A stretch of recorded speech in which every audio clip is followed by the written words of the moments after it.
tek aşkın paydar. Düştüm, kalktım, durdum dağ gibi.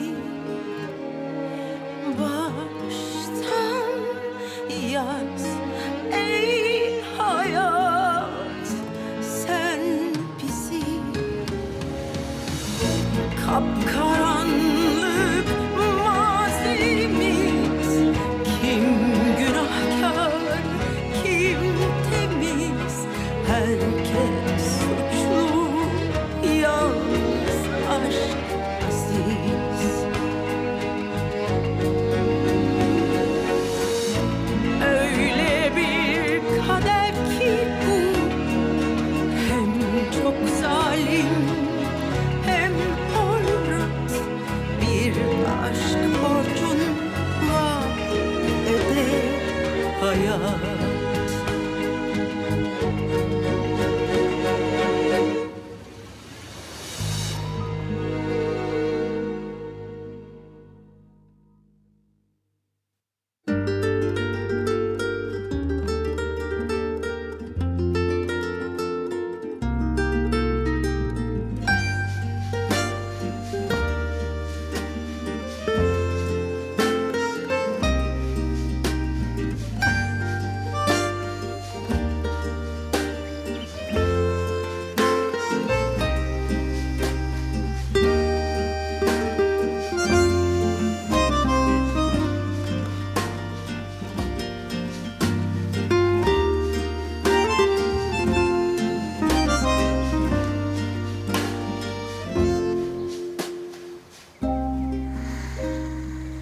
Ne düşünüyorsun?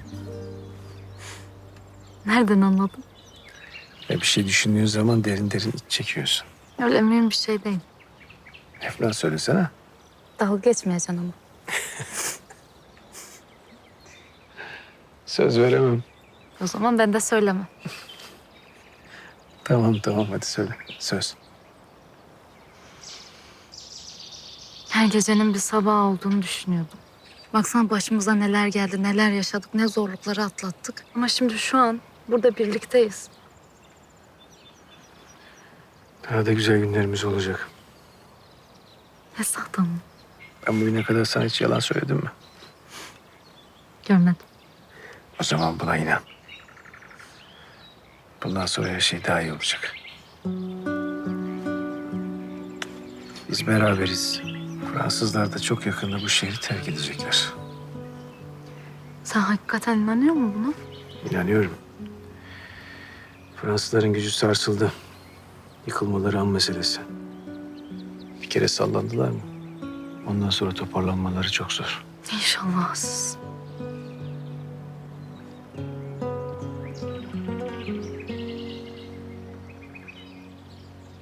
Sen ne düşünüyorsun?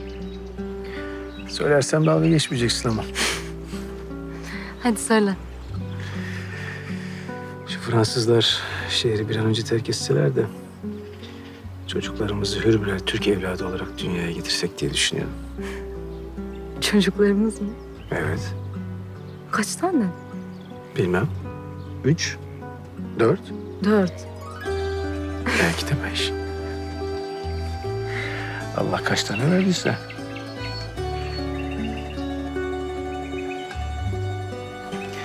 En çok da kızlarımız olsun istiyorum.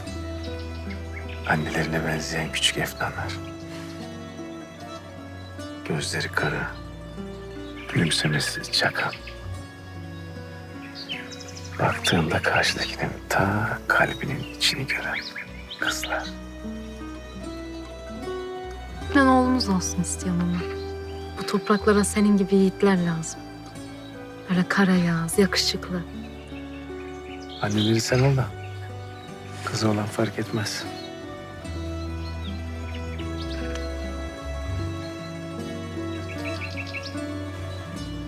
Ne oldu? Ben çok mutluyum. Çok mutluyum ama çok korkuyorum ben. Neden? Biz ne zaman böyle mutlu olsak hep başımıza bir hal geliyor. O uğursuz delege Pierre Böyle aklı hep fesatlığa çalışıyor. Bir zarar verecek diye korkuyorum. Korkma. O bize hiçbir şey yapamaz. Aziz öyle diyorsun da sen de biliyorsun o adamı. Sinirlenince delirmiş gibi saldırıyor. Biliyorum. Lakin bu defa eli kolu bağlı. Herkes onun bir hatasını bekliyor. Üstelik buna kendi milleti de dahil. Nasıl yani? Pierre hırsları yüzünden bu şehri yönetemedi. Kendini kaybetti. Herkes bunun farkında. O yüzden gözler onun üstünde. En ufak bir hata da onu buradan yollayacaklar. Sen nereden biliyorsun ki bunca şeyi? Benim nereden bildiğimin bir önemi yok. Yeter ki sen korkma. Ne olursa olsun, ne yaşanırsa yaşansın, onun sana zarar vermesine müsaade etmem. Söz mü? Söz. Hiç bırakmayacağım beni. Bırakmayacağım. Ne zaman korksan bu elini hep tutacağım.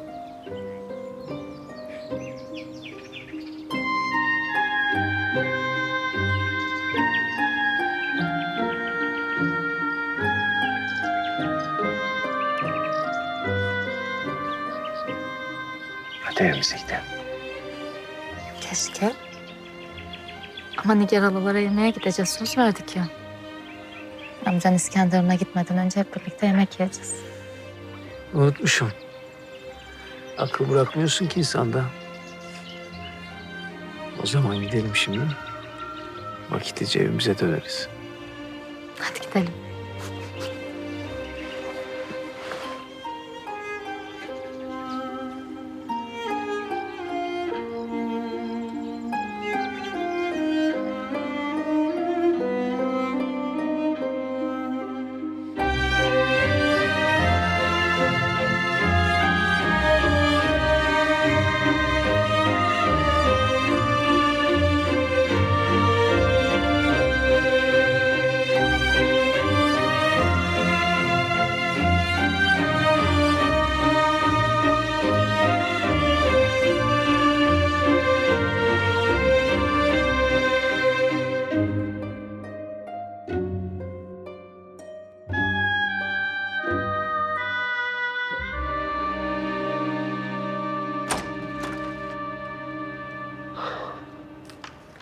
Efendim, çıkıyor muyuz?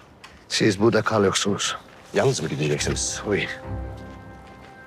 Sizinle birlikte gelmemize izin verin. No. Sizin gelmenize lüzum yok. Ben hallederim kimseye görünmeden. Monsieur, en azından nereye gittiğini söylerseniz. Uzun zamandır gözümün önünde olan bir gerçekle yüzleşmeye.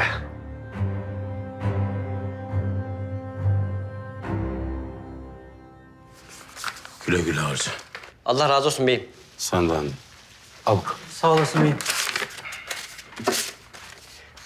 Beyim burada fazladan para var. Evet, önümüzdeki haftanın yevmiyesinde peşinen ödüyorum. Bir süre burada olmayacağım. Atölye size emanet. Allah razı olsun beyim. Gözünüz arkada kalmasın. Sağ olasın. Bunları da dağıtırsın. Buyurun arkadaşlar.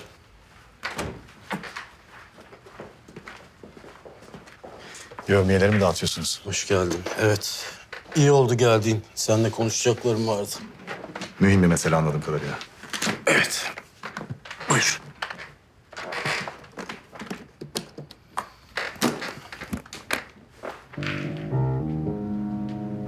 Parayı niye bana verdiniz? Borcumu ödüyorum. Sizin bana borcunuz yok Galip Bey. Var Kenan. Haciz geldiği zaman çok yardımcı oldun. Senin sayende kurtardık her şeyi. Müteşekkirim tabii. Ancak aramızda alacak verecek olsun istemem. Ben bu atölyenin ortağı olduğumu düşünüyordum Galip Bey. Bu atölye payidarların. Ben öldüğüm zaman da bir payidara kalmasını tercih ederim. Bir aile meselesi. Miras gibi düşün. Seninle ilgili bir mevzu değil. Orada verdiğinden fazlası var. Günlük faiz işlettim. Böylece sen de kâr etmiş olacaksın. Kâr etmek, kazanmış olmak mühim değil. Ben sizin damadınızım. Evet. Maksude istediği için. Ancak damadım da olsan birlikte iş yapmamız uygun olmaz. Peki, nasıl uygun görürseniz.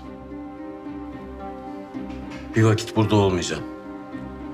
Seçim işleri için İskenderun'a gidiyorum. Ev sana emanet. Yanlış anlamazsanız bir şey sormak istiyorum size. Sor. Bu vekillik konusundaki ısrarınızı anlamıyorum. Bir aileden 2 aday fazla değil mi sizce de? Bırakın sizin yerinize ben çıkayım. Kenan doğru, biz bir aileyiz. Ama sen payidar değilsin. Seçimde oy alacak payidar soyadı. Beni fazla hafife alıyorsunuz. Estağfurullah, senin hafife almıyorum da sen kendini fazla önemsiyorsun. Yerinde olsam kazanamayacağım bir seçime girmezdim. Yarın ne olacağını bilemeyiz. Daha yarışa başlamadık Galip Bey. Sen başlamadın. Ben son düzlükteyim. Dikkat edin de orada ayağınıza bir şey takılmasın. Sağ ol, dikkat ederim. Ağzın iyi laf yapıyor da icraat yok. İzninle, işlerim var. İyi yolculuklar. Kendinize çok dikkat edin.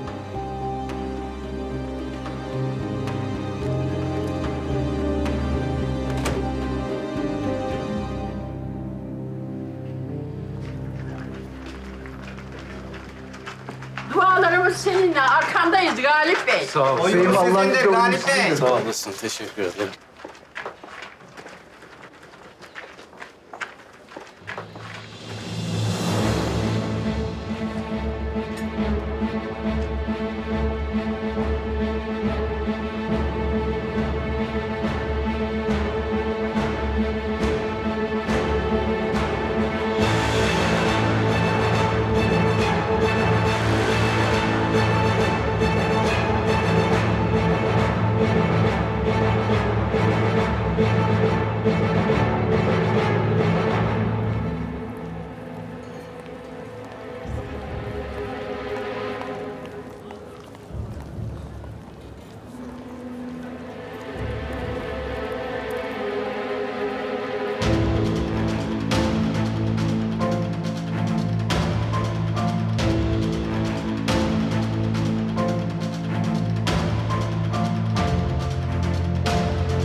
Amcam vekil olabilecek mi dersin?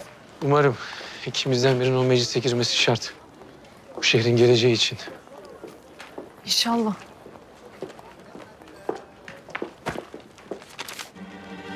Bir kusura kalma bile demedi.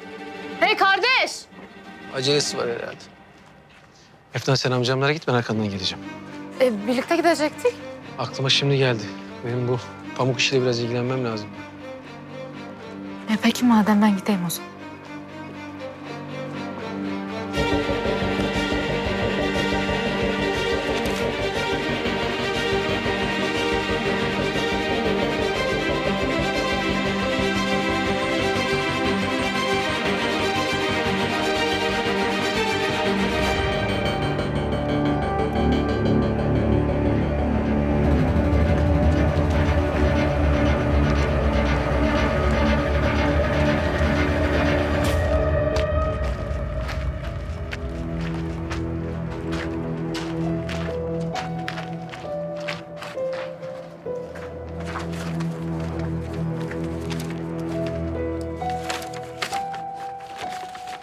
Galip Aydar'a bir suikast düzenlenecek. Ortalığı karıştırmak için ellerinden geleni yapacaklar. Suikastçı bulup buna engel olmalısın.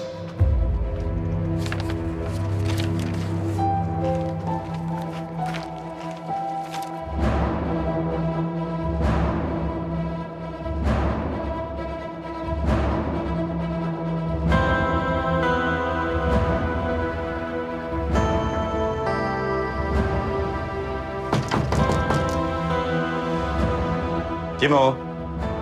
Benim, François.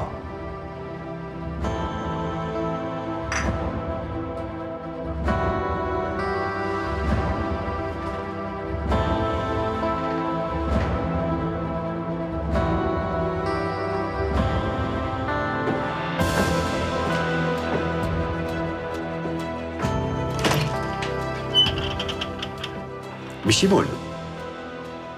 Delege Pierre sizi akşam yemeğine davet ediyor efendim. Neden? Sözleştiğimizi anımsamıyor oğlum. Benim de bir bilgim yok. Sadece sizi davet etmemi emretti. Ah, tamam.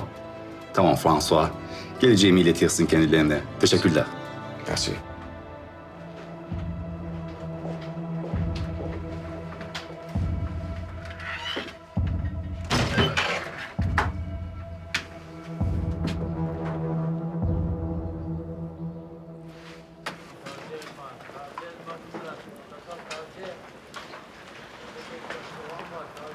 Amca. Aziz, Nereye gidiyorsun? eve geçiyorum. Akşam yola çıkacağım ya, toparlanmam lazım. Ankara muhakkak İskenderun'a gitmemi istedi. Doğrudur. Onlar dediyse vardır bir bildikleri. Ne oldu, niye? Gerginsin sen. Yok bir şey yok. İyiyim. Siz bir ara gördüm iyi oldu. Atölye çalışmaya başladı. Yakın zamanda epey mal çıkaracağız. İyi. Var mı sorun çıkaran? Yok, bütün atölyeleri gezdim. Herkesin keyfi yerinde. Sen ne diyorsun baba? Karışmam diyorum. Bir şey desem faydası mı olacak? Nasıl olsa bildiğini okuyacaksın. Benim sözlerimin senin için bir değeri yok. Ya baba yapma böyle. Yapma baba, yapma böyle, yapma öyle. Ne yapayım ben? Hiç mi konuşmayayım? Baba olan oldu bir kere. Amca burası kalabalık. Başka bir yerde konuşalım. Konuşalım, Allah'ın bildiğini kuldan mı saklayacağım? Anlaşamıyoruz. Baba.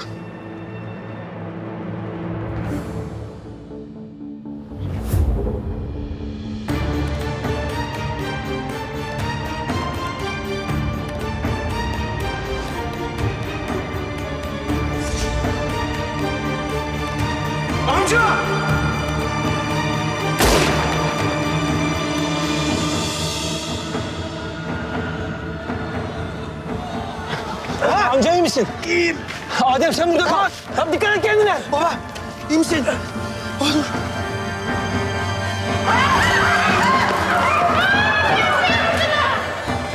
Baba, baba iyi misin? O neydi? Baba sakin ol. İyi misin baba?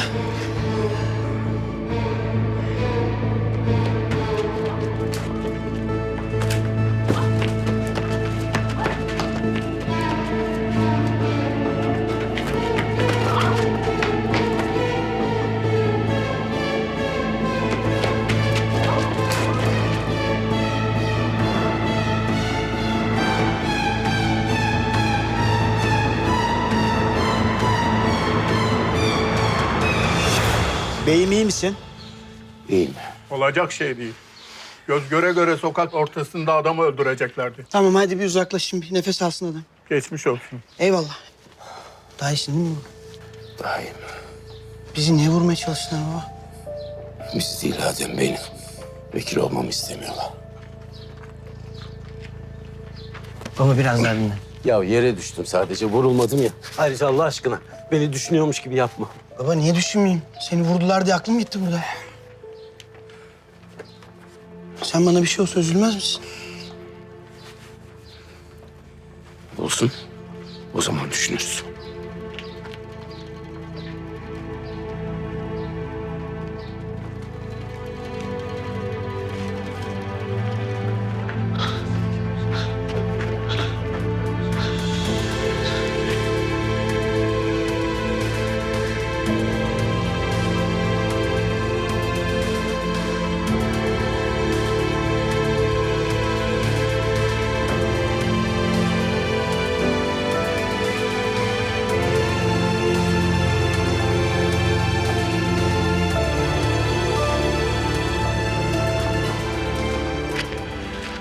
Allah kahretsin! Aziz ne oluyor? Birisi amcamı vurmaya çalıştı. Gel içeri konuşalım hadi.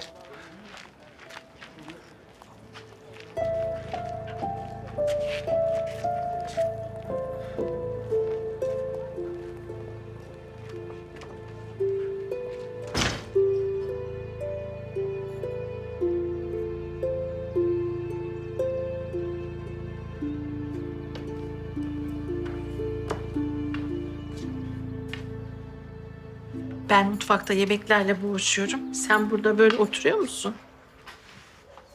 Affedersin Allah. Bir şeyler düşünüyordum, dalmışım. Ha. Ne düşünüyorsun? Mühim bir şey değil. Sen ne diyecektin? Sen boş ver şimdi benim ne söyleyeceğimi. Sıkıntın ne?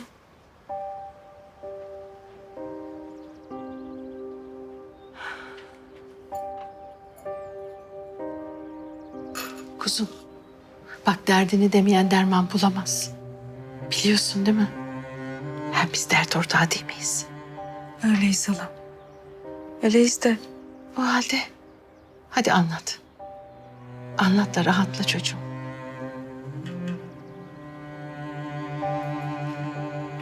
Hala...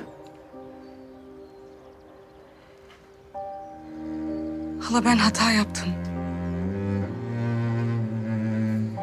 Yani alelacele evlendim Kenan'da. Hiç ilerisini düşünmedim. Şimdi oldurmaya çalışıyorum ama... hakikaten de deniyorum. Ama olmuyor. Olmuyor hala. Maksude, sana yalan söyleyemeyeceğim. Ben bu evliliğe çok karşıydım. Allah biliyor ya, Kenan'ı sana hiç yakıştıramadım yavrum. Ona da içim hiç kaynamadı. Sevemedim onu. Ama zamanla o beni çok şaşırttı. Hep kendi tarafından bakmayacaksın Maksude. Biraz da karşı taraftan bakacaksın. Geldi 5 tane çocuğa baba oldun. Hem de seni sevdiğin adamın çocuklarına. Ne kadar ağır bir yükün altına girdi farkında mısın? Bu çok zor bir şey. Hem de senin onunla neden evlendiğini bilerekten. Maksude, sen hala Mustafa'yı taşıyorsun kalbinde. Bunu bilmek için alim olmaya gerek yok çocuğum. Elimde değil hala. Kalbime söz geçiremem ki. Söz geçirmene gerek yok. Ama Kenan çocuklara bir bağırdı diye ona arkana dönme. Hala onlar bana Mustafa'nın emaneti. Sen elinden geleni yapıyorsun çocuğum. Harcacık değiller bak. Yedikleri önlerinde, yemedikleri arkalarında. Hepsi Kenan'ın sayesinde. Ha bir öfkelendi, bağırdı diye. Ha onun üstünü çizersen kocana çok büyük bir haksızlık yapmış olursun.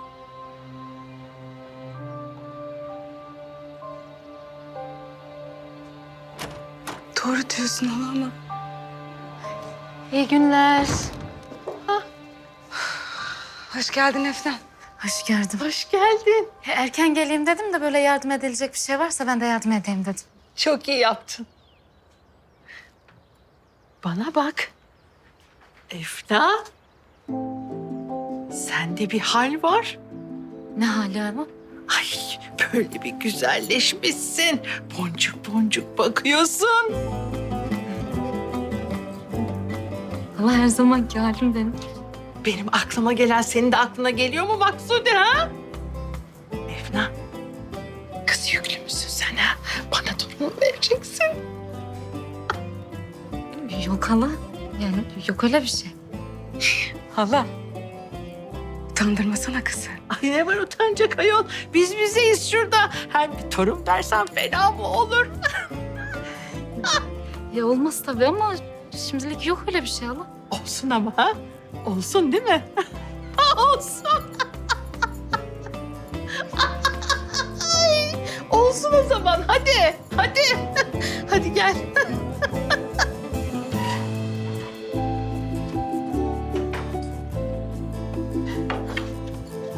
Ay. Hadi elini çabuk tut.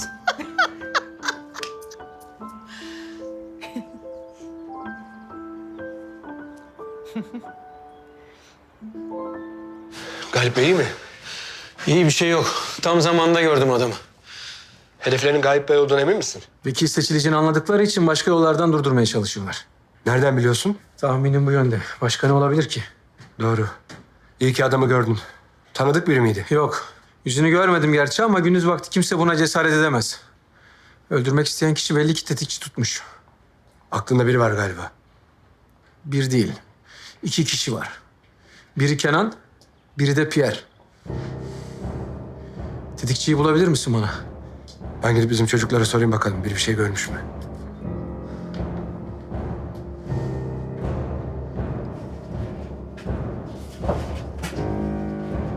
Efendim, Meşhur Milan davetinize katılacağını iletti.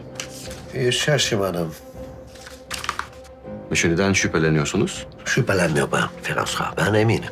Fakat bir ispat lazım, bir konuşmaya ihtiyaç var. Monsieur, misafiriniz var efendim. Kenan Bey sizi görmek istiyor. Gelsin. Buyurun. Merci. Monsieur. Merhaba monsieur. Galiba benden bir şey istemek için geldiniz. Ha? Evime geldiğinize göre. Buyurun dinliyor ben. Biraz yalnız konuşabilir miyiz? Tabii Fransa. Bize müsaade.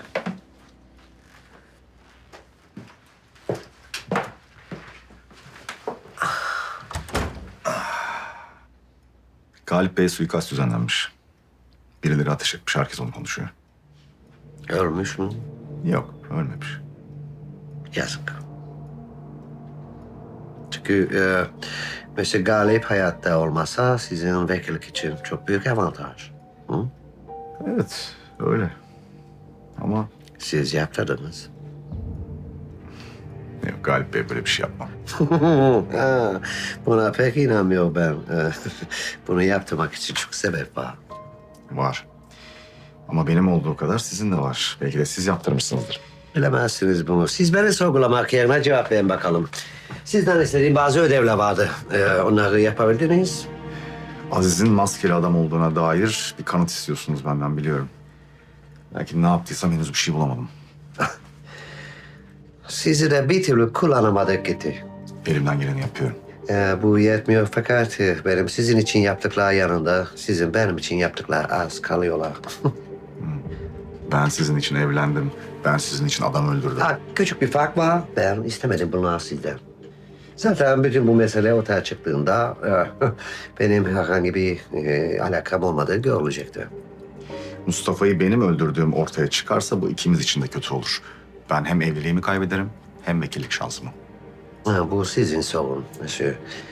Ama bu arada iyi ki geldiniz. Benden size bir şey bildirecektim. Zaten geç bunu özel olarak da tebliğ edeceğiz. Mesela bu zahireciyle ilgili. O da size tanınan ayrıcalıklar artık tanınamıyor maalesef. Maalesef halk artık oradan alışveriş yapamayacak. Asya. Yapmayın.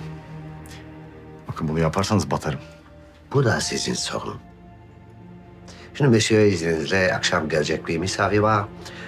Hazırlamam gerekli.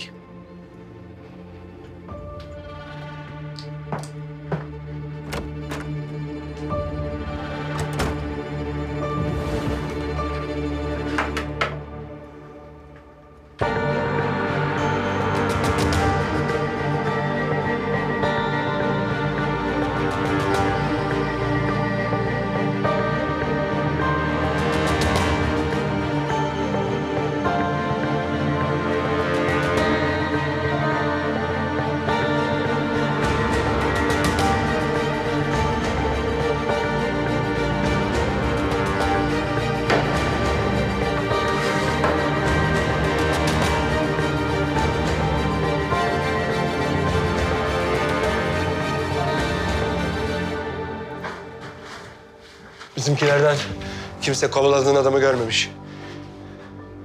Yer yarıldı, içine girdi sanki. Herkesin ortasında amcamın canına kastedecek kadar gözleri karardıysa yarım bıraktıkları işi tamamlayacaklardır. Galip Bey'in seyahatini ertelemek en doğrusu. Katiyen kabul etmez. Korkmuş gibi görünmek istemez. Yola çıkması çok tehlikeli. Onu ikna edemez misin? Bilmiyorum. Başka bir yol bulacağım. Onu koruyabiliriz. Gerekirse o fark etmeden onu takip ettiririz. Her adımda yanında biri olur. Ne dersin? Tamam.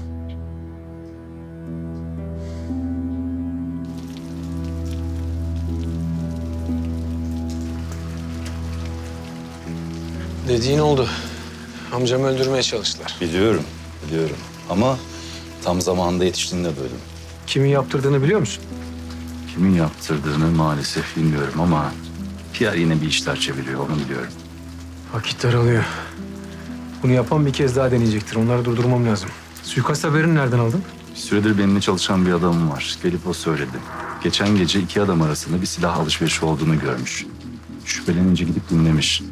İçlerinden birinin şehri karıştırmak için önemli insanlardan birine suikast düzenleyeceğini duymuş. Gelip bana anlattı. Ben de parçaları birleştirince onun amcamdan başkası olamayacağını anladım. Adamınla konuşmam lazım. Tamam. Ama o gündüzleri pek yoktur. Geceleri sokağa çıkar bizi. Adı ne? İsmini bilmiyorum. Aslına bakarsan hiç kimse bilmiyor. Kulaksız diyoruz ona. Nerede bulabilirim onu? Kulaksızı bulmak istiyorsan gece meyhanenin oralarda dolaş. Lakin yapabileceğimi pek sanmıyorum Aziz. O zaman bir ilk olacak. Bu gece bulacağım onu.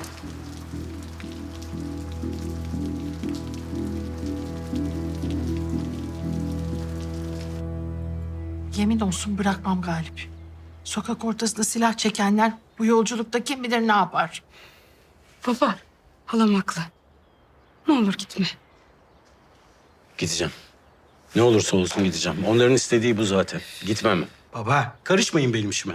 Gideceğim diyorsam gideceğim. Maksude, sen bana bir çanta hazırla kızım. Ne lazım ne değil sen bilirsin. Hadi kızım, haydi, haydi. Haydi. Peki baba.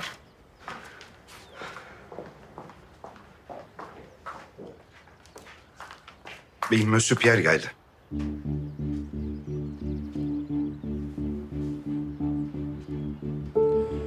Bekletme, al içeri. Beklemedim, geldim ben. Merhabalar. Merhaba. Buyurun. Merci. Merhaba. Merhaba. Madam, sizi burada görmek çok şaşırtıcı. Merhaba. Biz de sizi görmeyi beklemiyorduk. Ha, merhaba Adem Bey. Dilruba Hanım nasıllar? Ne söyleyecektiniz? Buraya kadar zahmet etmişsiniz. Ben aslında size geçmiş olsun dilekler sunmak için geldim. Başınıza gelen olayı öğrendim ve son derece üzüldüm. Bu aslında biraz da benim suç.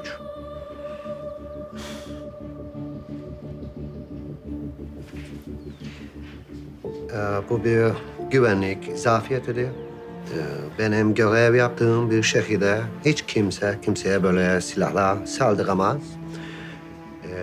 Buna sebep olanlar en kısa sürede en sert şekilde cezalandırılacaklar.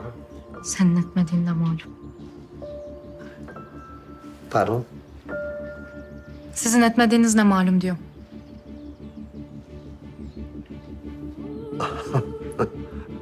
Madam, görmeyeli bayağı değişmişsiniz. Cesaretiniz takdire şayan. Çünkü bana böyle bir şeyle suçlamak için gözüme bakarak epey cesur olmak gerekli. Daha önce yapmadığınız şey mi? İnsanın aklına gelmiyor değil. Ben yapmış olsam hayatta olmazdı.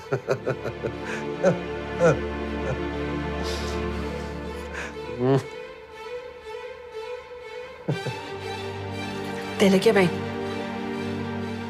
Geçmiş olsuna geldiniz, eksik olmayın. Ama ziyaretin kısası makbuldür, biliyor musunuz? Tabii, tabii. Galip çok yorgun. Canından oluyordu. Biraz dinlenmesi lazım. Akşam da yola gidecek. Gidiyorsunuz diyor. Vazife bunu gerektiriyor. Korkmuyorum. Bravo, bravo. Bravo.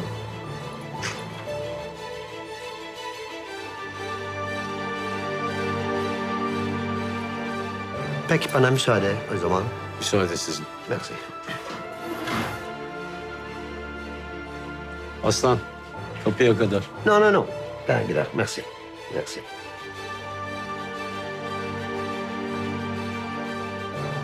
Gerçekten PR yapmış olabilir mi?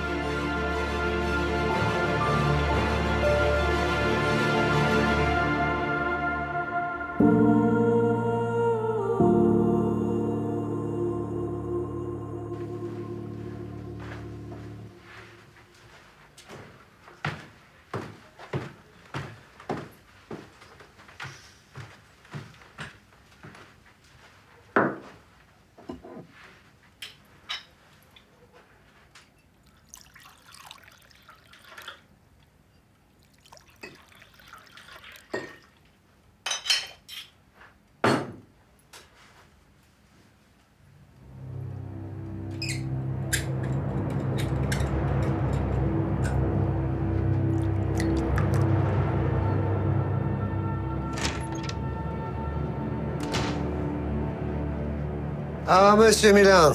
Ben de tam neredesiniz diye düşünüyordum. İyi akşamlar Monsieur. İyi akşamlar. Ben de içki servisini yaptım. Bunun için çalışanlarınız var. No. Özel misafirler, özel ilgi, alaka. Buyurun. Buyurun. Servis başlayabilirsiniz.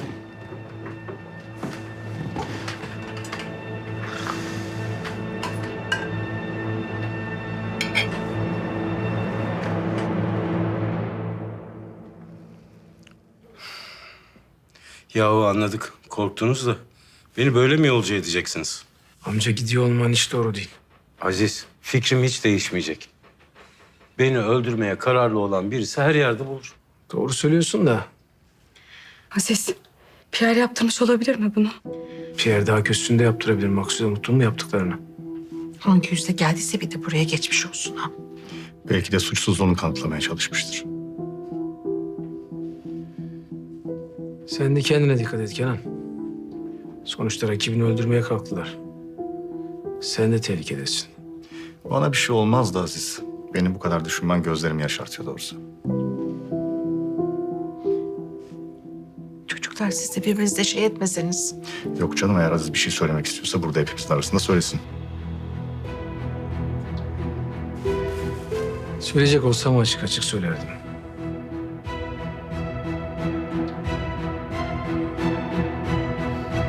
Galip, bir şey söyleyeceğim. Aziz'le Efnan'ın bebekleri olacak galiba. Ama Efnan? Hala? Yok Aziz, yok öyle bir şey. Hala nereden çıkarıyorsun sen şimdi böyle şeyleri? Bugün konuştuk ya. İyi de hala kısmet olursa diye konuştuk. Kısmetini insan biraz kendisi yaratır değil mi? Olacak hala olacak. Zamanla da olacak inşallah. İnşallah. Ama sen böyle geceleri gezersen hiçbir şey olmaz. Duydum. Eve hiç gitmiyormuşsun. abla, Bu aralar böyle hala işte. Atölyede işler falan. Sen yine de aileni ihmal etme çocuğum. Atölyede ne iş oluyor geceleri?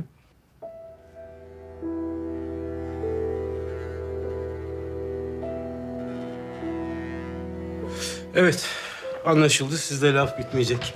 Hadi bakalım yolcu yolunda gerek. Baba, benim içim hiç rahat değil. Tamam kızım merak etme hiçbir şey olmayacak. Lütfen kimse kalkmasın. Olmaz öyle Burada şey. vedalaşalım. Hadi. Olmaz. Seni yolculayacağız biz. Olmaz. Hadi gel. Hadi. Merak etme. Hadi kızım. Tamam. Kendine iyi bak babacığım, olur mu? Kendine Hadi dikkat et. bakalım. Hadi. Hadi haber et. Tamam. Hadi bakalım.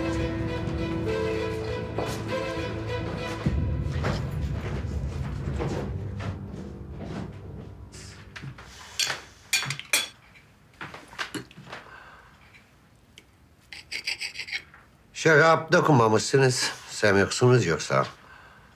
No. Yarın biraz meşgulüm. Fazla kaçırmamaya gayret ediyorum. Hiçbir şey olmaz. Bir kadeh. Hiçbir zarar yok. Lütfen. Davetimi kırmadığınız için çok teşekkür ederim Monsieur. Teşekkür. Asıl davetiniz için ben teşekkür ederim ancak bu davetin sebebini hala merak ediyorum Monsieur Pierre. Belki de sizi görmek istedim, illa bir sebep olmak gerekli. Birbirimizi çok uzun zamandan beri tanıyoruz. Böyle bir yemek davetinin sebepsiz yere olmayacağını ikimiz de biliyoruz. Beni yakaladınız. Sizi dinliyorum Monsieur Pierre. Lafı dolandırmadan lütfen ne söyleyecekseniz söyleyin. Anlatamam çünkü biraz zamana ihtiyaç var.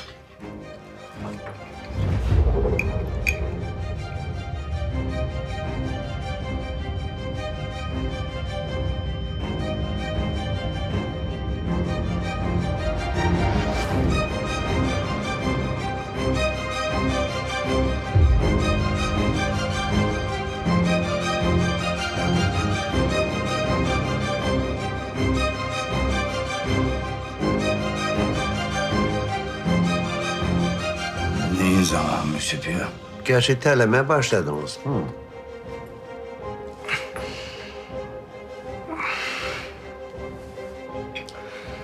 Burası biraz sıcak olmaya başladı. Ne aslında sıcak değil. Hatta serindi. Şüpheye bahane verdiniz.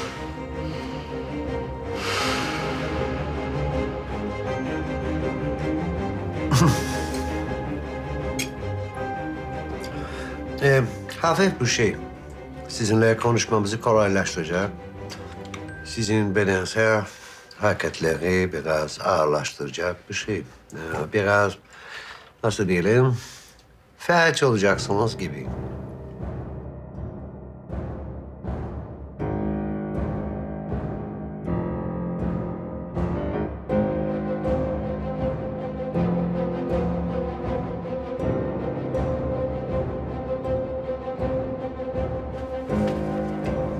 Ne kadar tuhaf.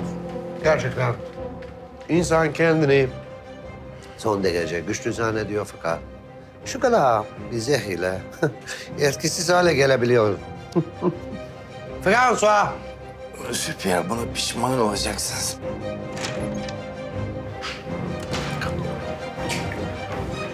Buyurun Müjde. Beyefendiyi Bodrum kata götürün. Emredersiniz efendim. Şüpheye çok pişman olacaksınız.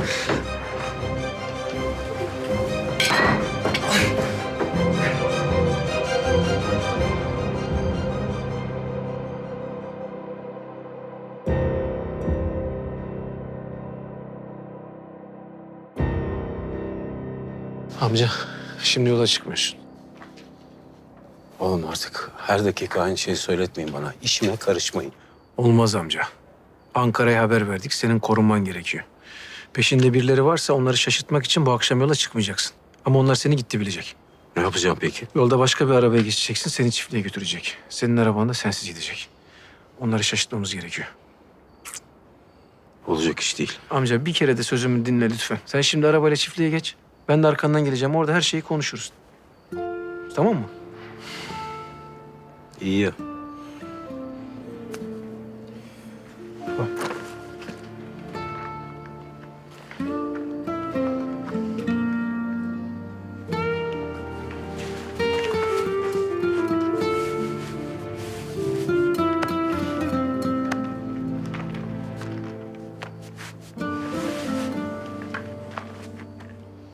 Halanla kardeşin sana emanet. Eğer onu göremeyeceksem torunuma beni anlat. Bu dünyadan bir Galip Haydar geçti bilsin. Nasıl laf baba şimdi bu? Yol halidir. Dediğimi yap hadi. Hadi kalın sağlıcakla.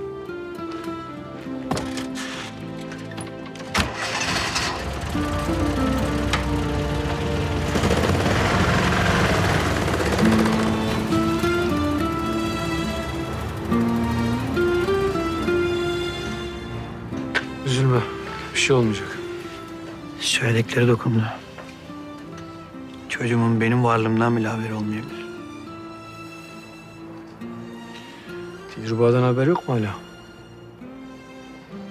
Zaten beni tanısa ne olacak ki? Benden baba olmaz. Niye öyle diyorsun? Senden gayet iyi baba olur. Hakikat mi söylüyorsun? Emin ol. Çok iyi baba olacaksın. İyi mi yukarıdakiler? Üzüldüler tabii ama iyiler. Allah kavuştursun hadi. Sağ ol. Hadi biz eve gidelim. Aziz. Sağ ol.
Süfiye. Siz ne yaptığınızı zannediyorsunuz ha? Neden böyle bir şey yapıyorsunuz? Gerçekte kimsin? Ve kimler için çalışıyorsun? Süfiye. Biliyorsunuz ben Milletler Cemiyeti heyeti üyesiyim. Yalan söylüyorsun.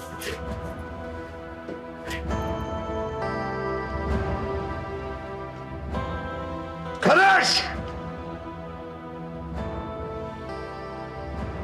Peki o zaman ben söyleyeyim, sen kimsin? Sen bizim içimizde yetişmiş fakat Türklerle çalışan bir hainsin. Bu bilgi benim çok işime yarayacak çünkü bu bilgi sayesinde buradaki yerimi sağlamlaştıracağım. Senin bir hain olduğunu herkese söyleyeceğim. O yüzden itiraf et. Türkler gerçek amaçlarını ve ne yapmak istiyorlar?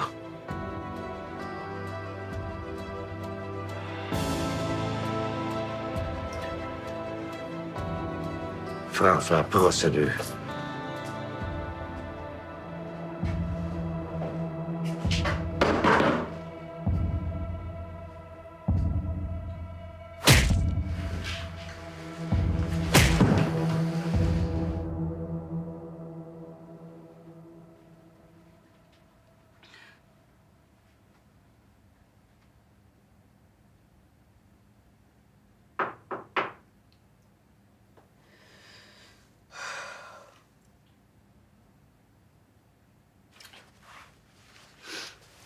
Gel.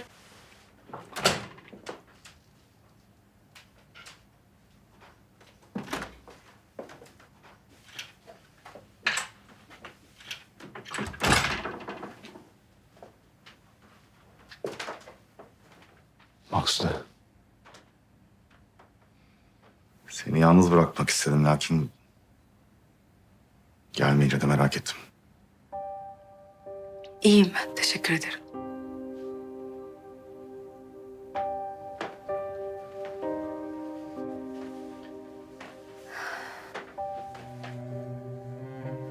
Galip Bey sağ salim dönecek, merak etme. İnşallah. Bana hala kızgınsın değil mi?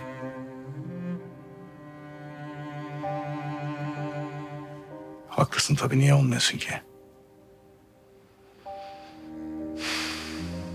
Ne söylesem, nasıl özür dilesem affetmeyeceksin biliyorum. Aslına bakarsan ben kendime senden daha çok kızgınım. Bir anlık boşluğuma geldi. Yani bunlar da bahane değil tabii ama. Aliş'i de karşıma alıp konuşacağım, özür dileyeceğim ondan. Umarım beni affeder. Yapacak mısın gerçekten? Yapacağım tabii ki, niye yapmayayım, yapacağım. Onun ne suçu var ki? Nereden bilecek benim bundan önce neler yaşadığımı? Çocuk sadece oyun oynuyordu.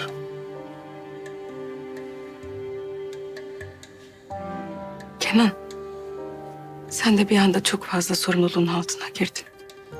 Bir evde 5 tane çocuk. Ben de çok yüklendim sana. Çok kızdım. Çok da kırıldım. Ama düşününce sen de... Alışacağım. Maksude, alışacağım.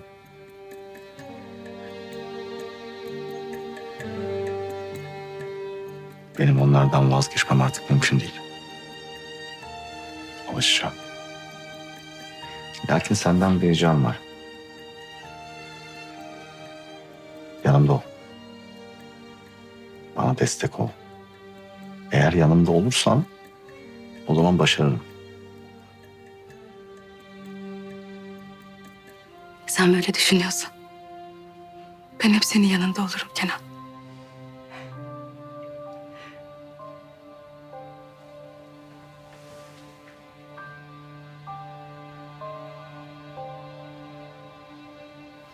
Bana olan itimadın için teşekkür ederim.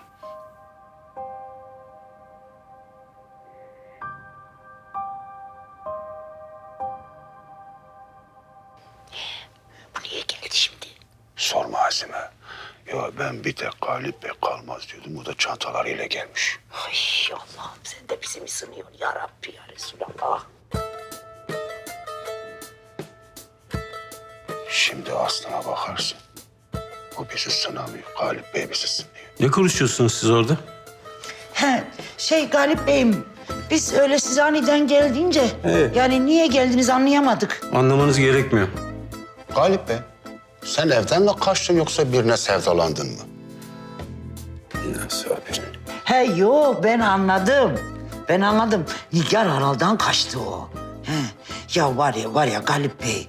Vallahi kardeşiniz, ablanız, akrabanız ama çekilir çile değil yani. Buraya geldi. Yani Cemo'yla bizi bile darmaduman etti ya. Çık. Çık. Şey ettiriyordum ben.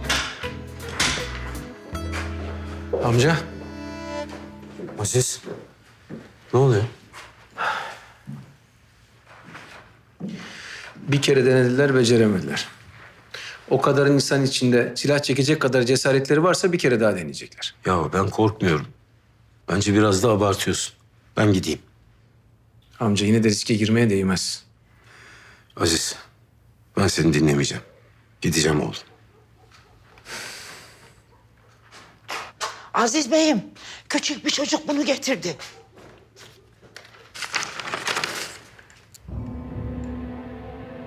Allah kahretsin! Ne oluyor? Araba daha şehir dışına çıkmadan saldırmışlar. Şimdi dinleyecek misin amca?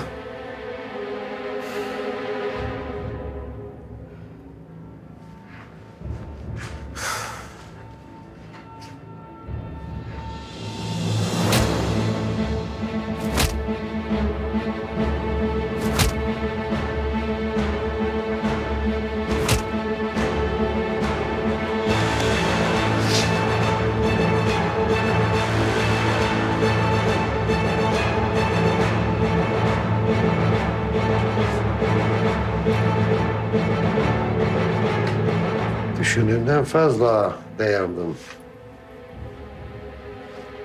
Konuşmazsan öleceksin.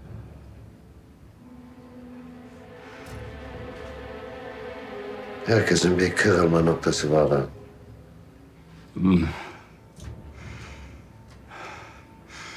Bedelini ödeyeceksin bir yer. Bu dünyada herkes yaptıklarının bedelini ödeyecek. Ben hariç.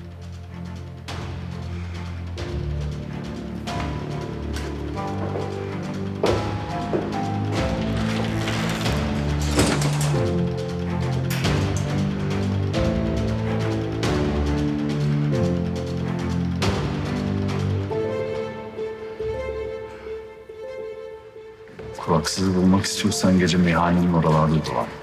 Lakin bulabileceğim pek sanmıyorum Aziz. Ben çıkayım. Aziz nereye? Dayıyla şu saldırı meselesini konuşacağım. Ben de geleyim. Sen kal amca. Efnan'ın yanında kal. Aziz dikkat et.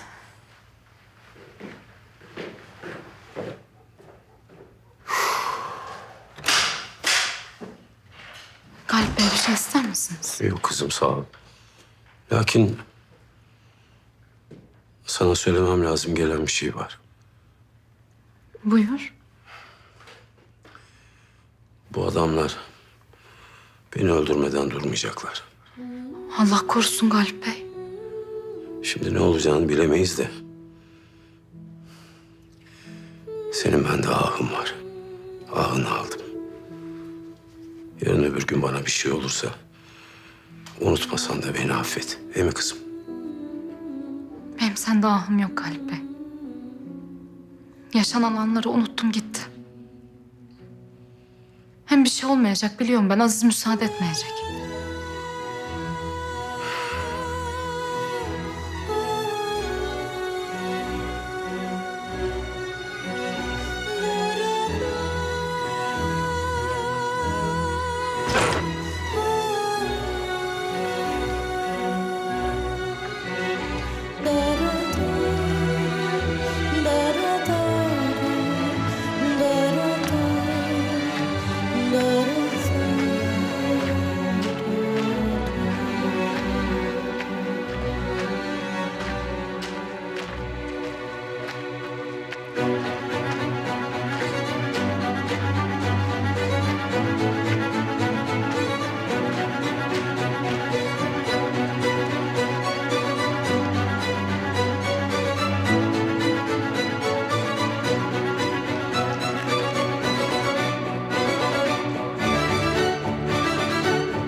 Birini arıyorum.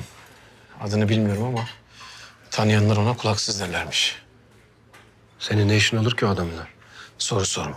Yerini biliyor musun onu söyle. Dayı. Buralara yakın oturuyor. Belalı adamdır Aziz. Uzak dur ondan. Yerini söyle.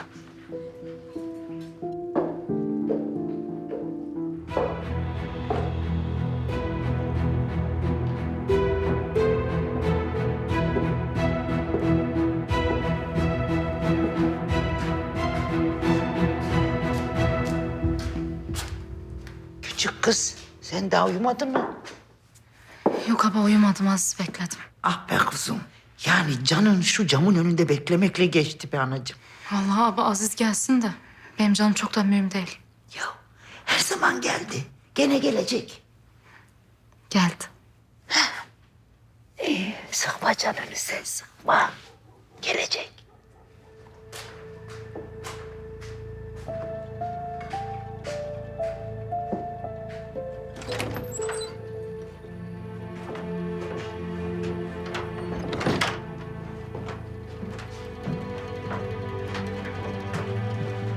Birader. Birader.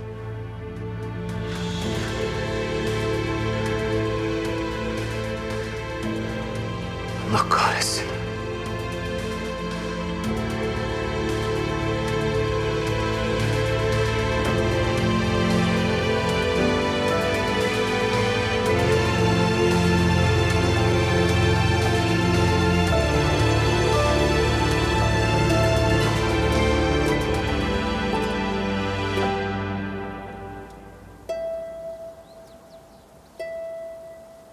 Gittiğimde çoktan öldürmüşlerdi.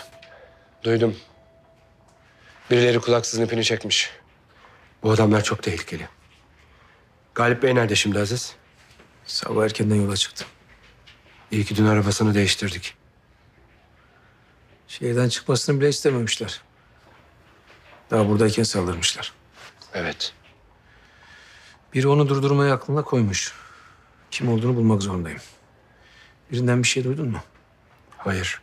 Herkese sordurdum ama hiç kimse bir şey görmemiş. Sen biriyle konuştun mu? Yok.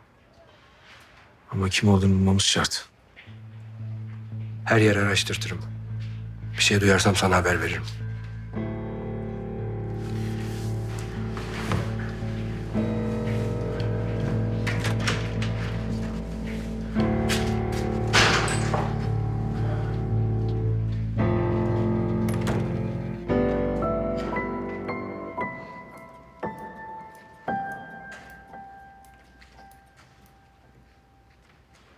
Gel nenem gel. Sana bir şey getirdim. Ne getirdin? Bak. Nenem bunlar nereden çıktı?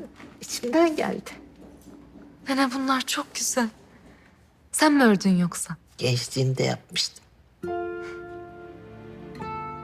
İnşallah bir gün bebem olursa giydiririm ona. Niye öyle dedin Efna? Yüreğin daraldı senin. Daraldı vallahi nenem. Baksana bir düzlüğe çıkamadık. Galip Bey'i bile sokağın ortasına vurmaya kalktılar. Ben biliyorum ama o delege olacak adamın başının altından çıkıyor hep bunlar. Bıkmadı hıncından. O adam bu şehirden gidene kadar bize huzur vermeyecek. Kul sıkışmayınca Hızır yetişmezmiş. Sen derdini Allah'a söyle. O sana bir çare verir. Hem gavurun suyu ısındı. Korkmayasın. Ferah günler yakındır. İnşallah nenem. İnşallah.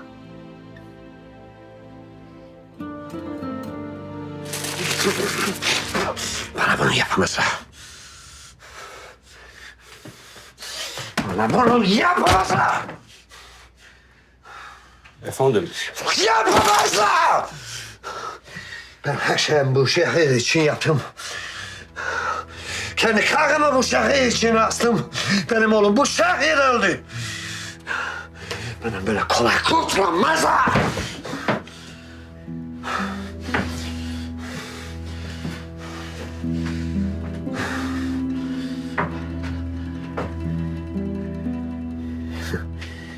Kendi hükümetim beni yüzüstü bıraktı bu da. 15 gün diyorlar. François 15 gün içinde görev yerini terk etmemi istiyorlar. Efendim, itiraz edelim. Benim yerime birini görevlendirmişler bile.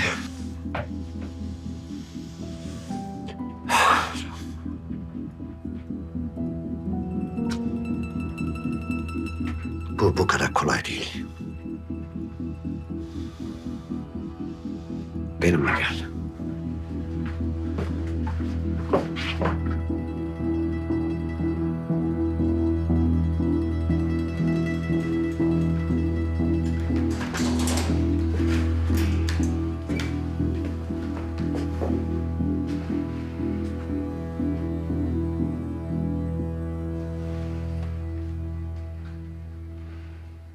Bizi yalnız bırak.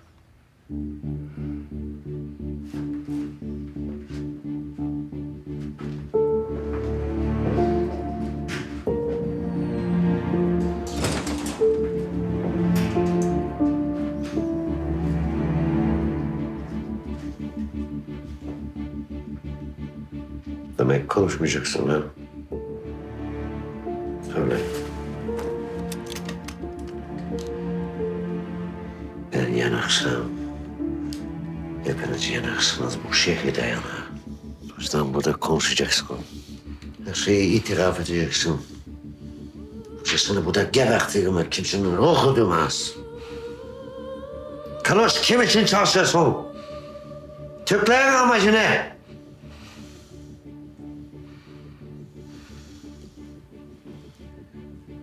Beşe kadar sayacağım. Ve sonra beynini dağıtırım.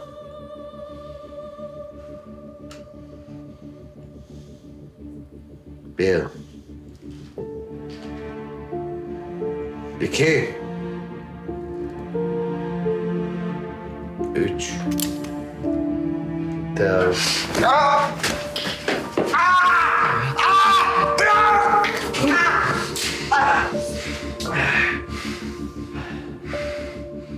Demek beni götürecektin ha?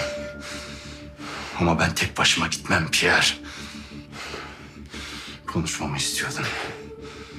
Konuşayım madem. Evet. Türkler için çalışıyorum ve bundan gurur duyuyorum.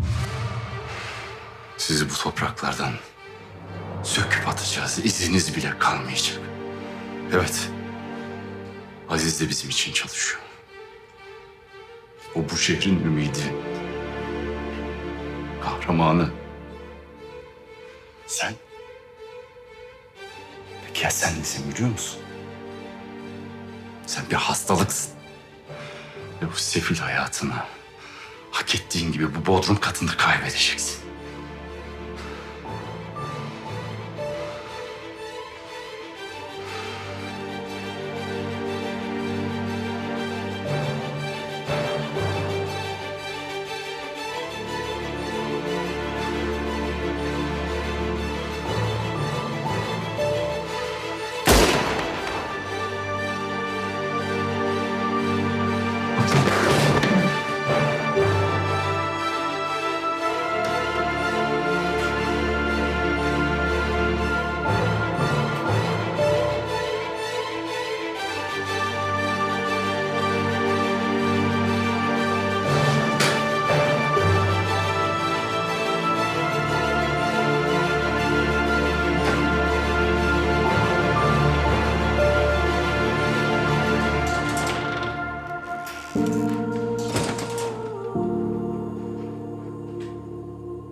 Daha bir gün geçmiş.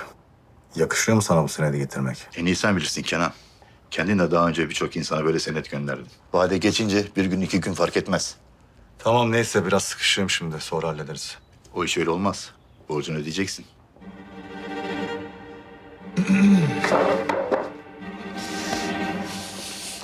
Vekil olduğumda bunun acısını senden çıkartırım biliyorsun değil mi? Galip Aydar burada durdukça seni kim vekil seçecek ki? Yarına kim ölür, kim kalır bilemeyiz. O beni alakadar etmez. Bir daha geldiğimde borcunu ödemezsen mallarını alacağım.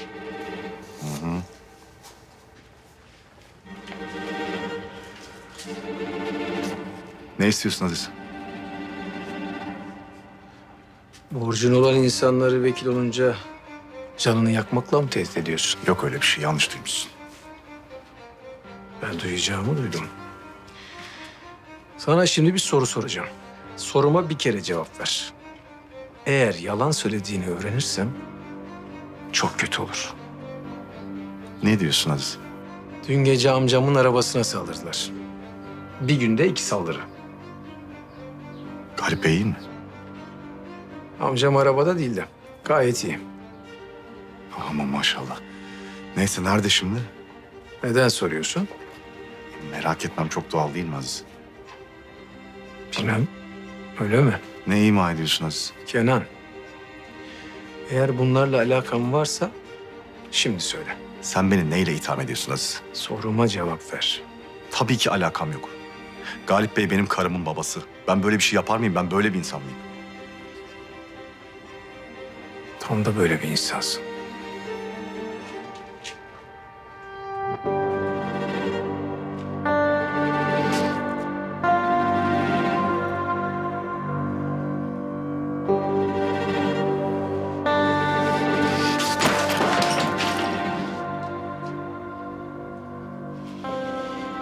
Siz daha benim kim olduğumu bilmiyorsunuz. Beni buna sen zorladın Aziz.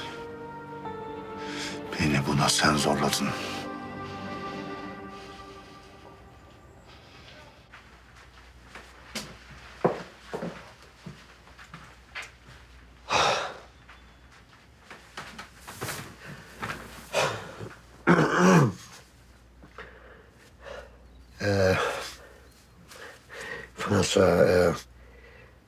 Fransa'ya bir telgraf yaz lütfen. Emredersin efendim. Ne yazalım? Milletler Meclis Cemiyeti Komiserlerinden Monsieur Milan'ın bir hain olduğu ve Türkler tarafından çalıştığı ve bu tespit edildiği zaman kendisinin kaçtığı ve kendisinden haber alınamadığı anlatan. Ayrıca benimle ilgili bütün bilgiler bu hain tarafından ortaya atıldığı için bir tuzağa düşüldüğümü ve görevime geri dönmek istediğimi anlatan bir telgraf işte. Öldüğünü saklayacak mıyız? Oui. Efendim size saldırdı. Bunun için bizi cezalandıramazlar. No, o yüzden değil.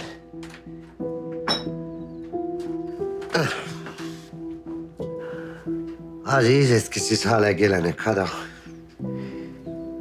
Milan'ın öldüğünü kimse bilsin istemiyorum. Kimseye güvenemeyiz. Aziz'in şüphelenmesini istemiyorum Fransa.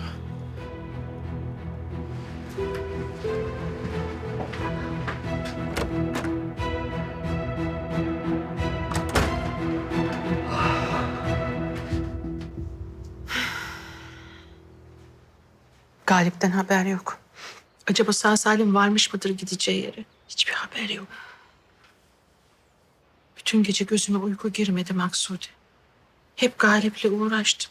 Sorma hala. Ben de öyle. Bir hayırlı haberini alsak? İnşallah. Hay gitme dedim, otur dedim. Dinleyen kim?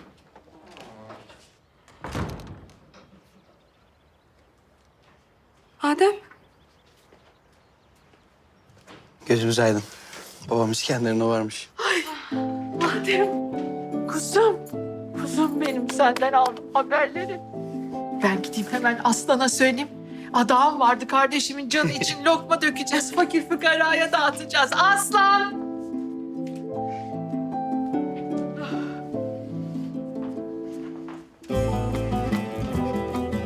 Adem o kadar rahatladım ki. Babama bir şey olacak diye çok korktum bu sefer. Ben de.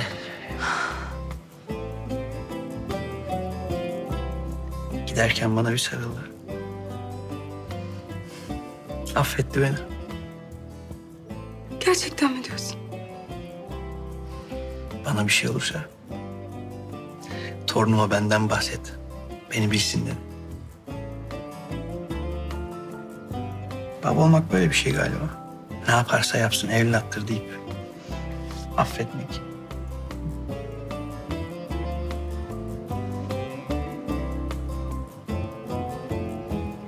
Maksude.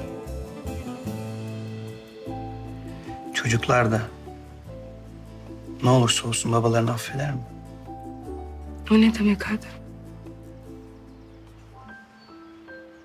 Ben sevdiğim kadını çocuğumun annesini çok mutsuz ettim.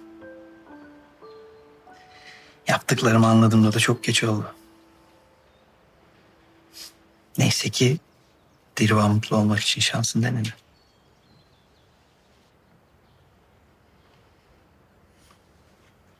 Adem.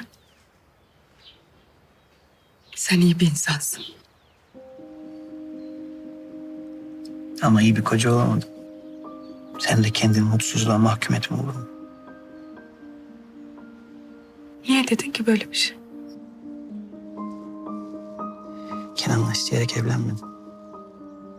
Mutlu olmadığını biliyorum Maksude.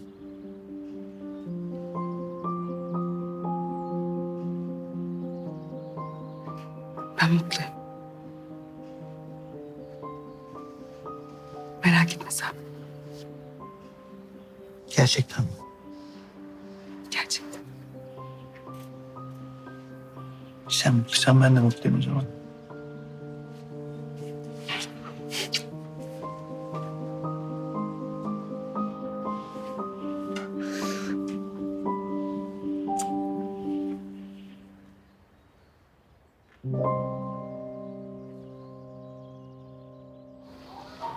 Dediklerimi harfiyen yapacaksın. Tamam. Bir aksilik çıksın istemiyorum. İş bittiğinde de gelirsin paranı veririm. Hadi git şimdi.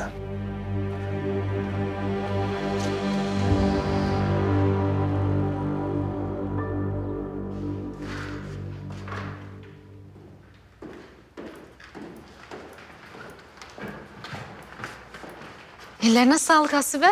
Gözünün nuruna sağlık olsun. Sağ olasın Efnan bacım. Haydi ol vakit Nuri. Tezgah dolu durmaya gelmez. Daha siparişler yetişecek. Eyvallah hocam. Hadi in arkadaşlar. Önce besmele. Ali sen de tut ucundan. Bismillahirrahmanirrahim. Güzelce yere değdirsin.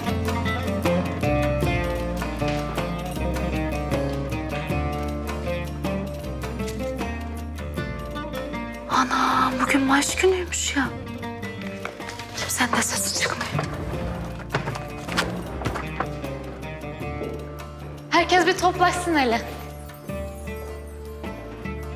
Nuri, sen şunlardan at. Tamam hocam. Bu ay fazladan çalıştık. Gözümüzün nurunu akıttık, farkındayım. Payımıza ne düştüyse, ne kazandıysak hak geçirmeden bölüştürdüm ben. Eğer hak geçtiyse de benim hakkım size helal. Siz de hakkınızı helal edin. Helal olsun bacım ne demek? Sen de hakkını helal et. Bu halıyı nereye koyalım hocam? Ha, diğer siparişlerin yanına koyalım. Hadi in arkadaşlar. Diğerleriyle karışmasın ama.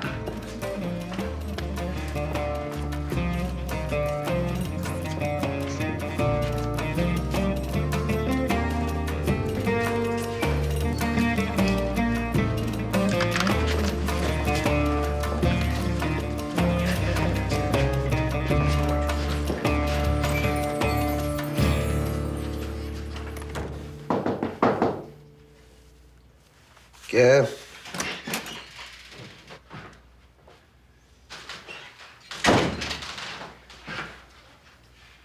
Dediğiniz üzere Meşhur Milan'ın odasını boşalttık.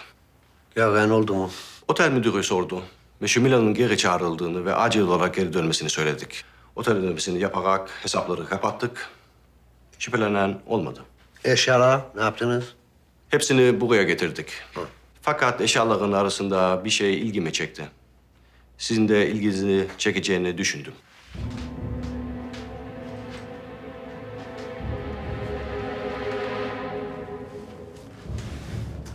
Nerede bu? Günlük. İçinde şifreli notlar mevcut.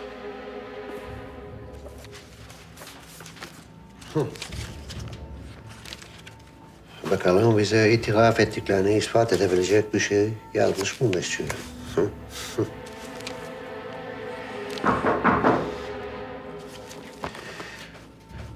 Gel. Monsieur Pierre, eğer müsaitseniz sizinle konuşmak istediğim bir mesele var. Monsieur, sizi burada görmeyi tekrardan beklemiyordum. Bana borcunuz kabarmışken herhalde benden hatır sormaya gelmediniz. Yoksa benden borç istediniz Monsieur. Merci François.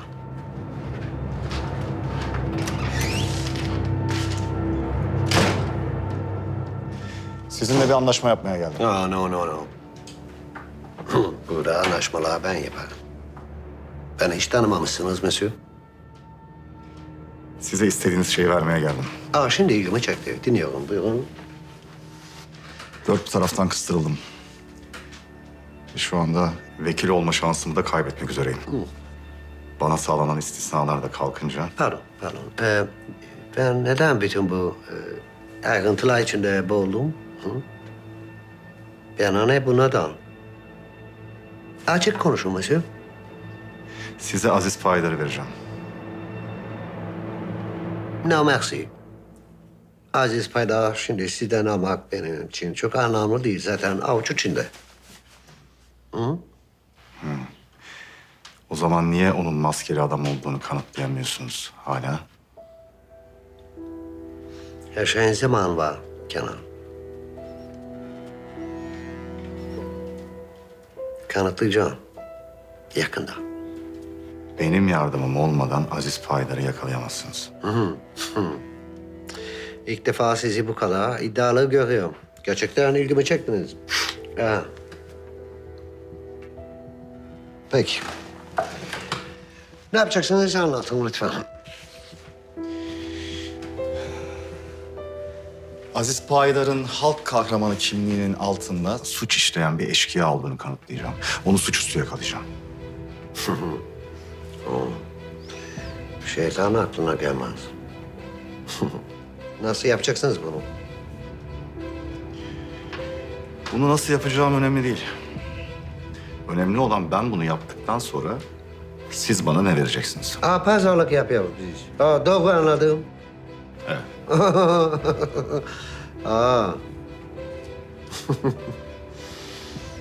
Büyük cesaret. Ben cesaret insanlar sever. Peki o zaman. Siz bana Aziz Paydar getirin, ben de size bütün ayrıcalıklar iade edeyim. Nasıl? Aziz Paydar'ı size getireceğim. Yalnız bunun için fazla bekleyemem. Size yarın gece kadar zaman tanıyorum. Umarım kafi olur bu süre. Bana Aziz Paydar'ın bir hak kahramanı değil, bir soysuz soytarı olduğunu ispat edecek ufak bir delil getirin. Siz de kazanın. Aziz Paydar'ı size getireceğim. Umarım Monsieur. Çünkü bu sefer de beni hayal kırıklığına uğratırsanız... elinizdeki her şeyden olursunuz biliyorsunuz. Bu sefer öyle bir şey olmayacak, emin olabilirsiniz.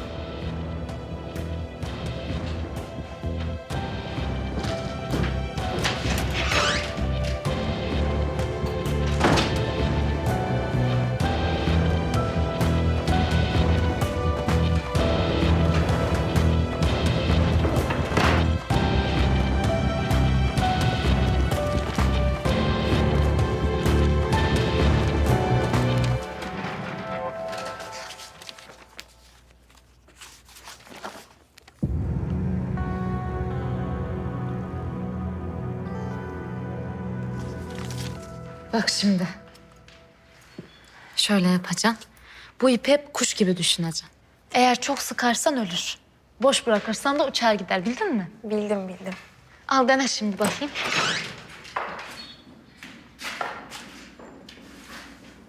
Nene? Aziz nereye gidiyordu öyle? Aziz mi? Az mı gelmiş ki? Sen işini de çok seviyorsun. Aziz'i bile gözün görmüyor ha? Çok seviyorum tabii nene. Geç otur şöyle. İnsanın sevdiği işe sarılması gelecek güzel günlerin teminatıdır. Göreceğim bak. Sen bu topraklarda bizlerin gurur kaynağı olacaksın.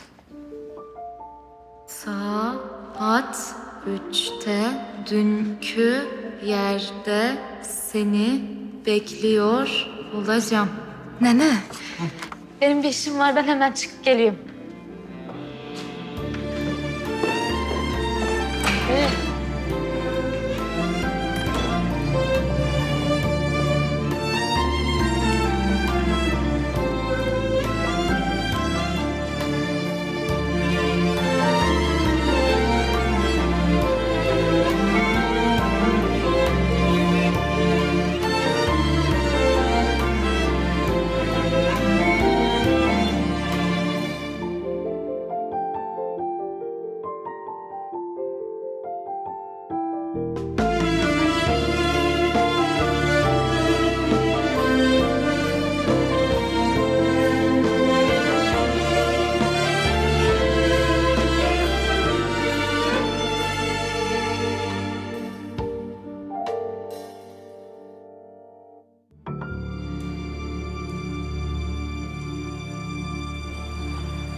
Aziz.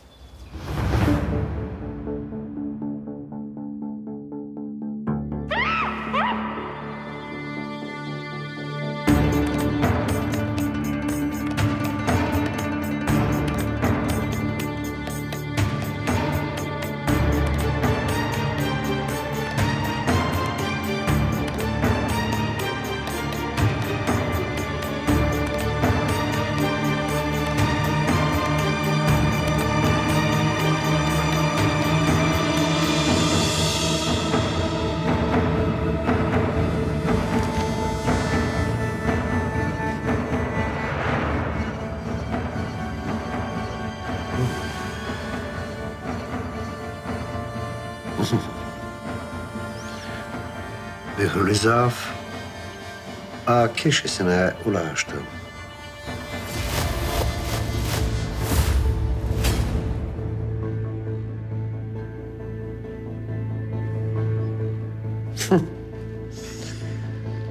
Bugünlük benim burada kalış biletim.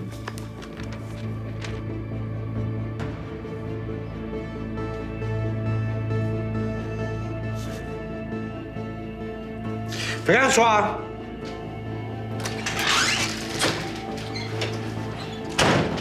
Buyurun Möşe. Bunu derhal Fransız hükümetine iletin. Emredersiniz.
Efnan?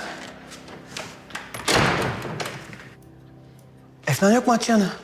Efnan biraz çıktı dışarı. İşi varmış az. Hayırdır? Hayır Hatice Hanım, hayır. Yeni siparişler aldım.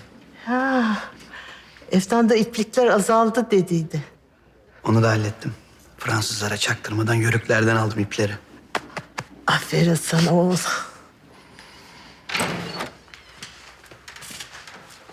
Efnan nerede?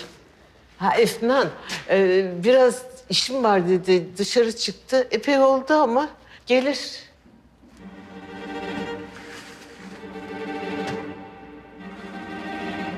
Neredesin Efnan?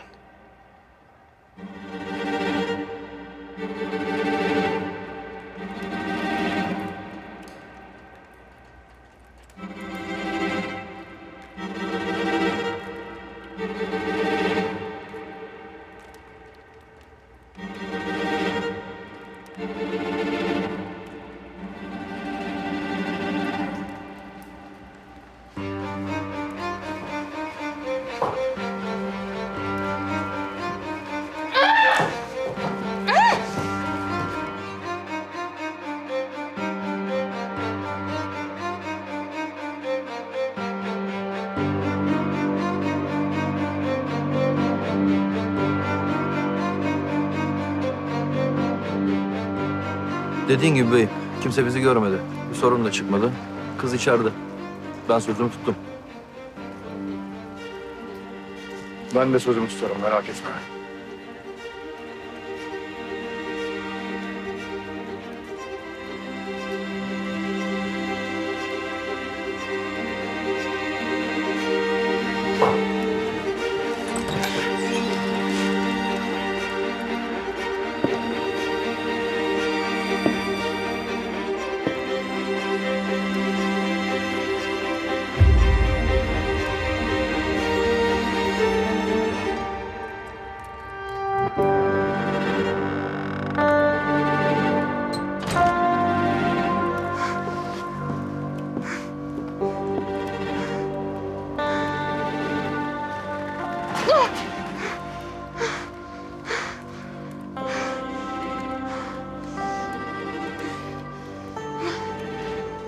Kenan.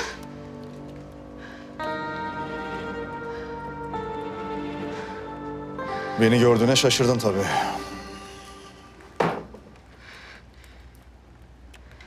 Aklını mı kaçırdın sen? Yo, aklım gayet başımda. O zaman ne diye buraya getirdin beni? Ne istiyorsun benden? Aziz beni buraya getirdiğini öğrenirse seni yaşatmaz, biliyorsun değil mi? Ne yazık ki Aziz bunu öğrenemeyecek. Öğrense bile bana ulaşabileceği bir yerde olmayacak. Ne yaptın Aziz'e? Ben bir şey yapmadım.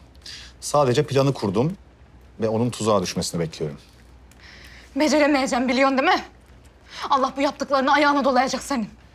Hiç sanmıyorum. Plan şahane.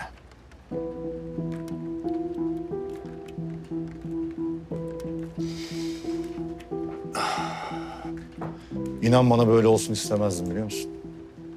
Fakat benim de başka şansım kalmadı. Gerçekten niyetim sana zarar vermek veya canını acıtmak değil. Neymiş niyetin o zaman? Aziz'in hak ettiği cezayı almasını sağlamak. Adi bir suçlu gibi yargılanmasını istiyorum. Aziz'in suçu neymiş ki? Ha? Sen de bilmiyorsun değil mi? Seni de kandırmış. Aziz beni kandırmaz. Aziz, senin gibi hepimizi bir kandırdı. Bu son dönemde ortaya çıkan, kulaktan kulağa yayılan bir kahraman var, duymuşsundur belki. Onun kim olduğunu düşünüyorsun? Yanlışım var. Aziz değil o. Ah yazık. Demek ki aşıklar arasına da sır girebiliyormuş. Sen anlamıyor musun beni? Aziz değil o diyorum. Aziz bana yalan demez. Efnan, şimdi bir sakin ol. Tamam, bir sakin ol. Ondan sonra da söylediklerimin gerçek olduğunu anlamak için Aziz'in buraya gelmesini bekle.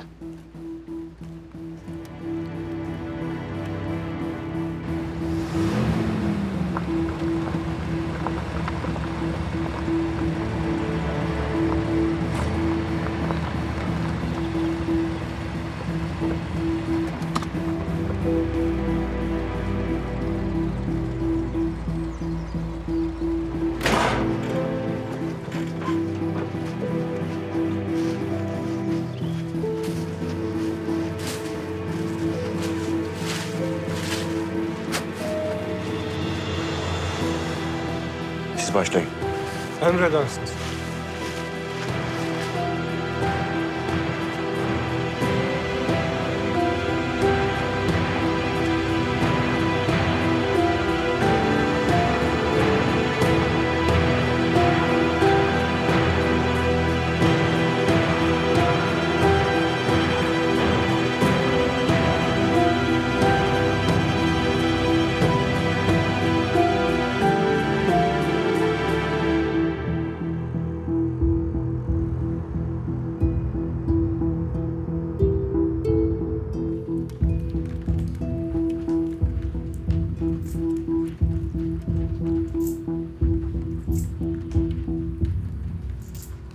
Bütün bu olanlar ortaya çıktığında Maksude'nin yüzüne nasıl bakacağım? Ben de böyle olsun istemezdim lakin mecbur kaldım. İnsan olsan yapmazdım. Gerçi düşünüyorum da Aziz'in yakalanmasına yardım eder miydim? Ederdim. Sen anlamıyor musun? O adam Aziz değil diyorum sana. Ben de sana diyorum ki o adam Aziz. Ben buna eminim. Bunu sen de göreceksin. Aziz bana yalan demez. O adam o değil. Niye yalan demezmiş Aziz sana? Seni sevdiği için mi? Sevmek böyle bir şey değil Efnan. Sevgiyi sen mi anlatıyorsun bana? İçin kararmış senin. Kötü olmuşsun sen. Kimse seni sevmiyor diye. Herkesten hıncını almaya çalışıyorsun değil mi? Üf, yeter sus artık. Susmazsam ne olur?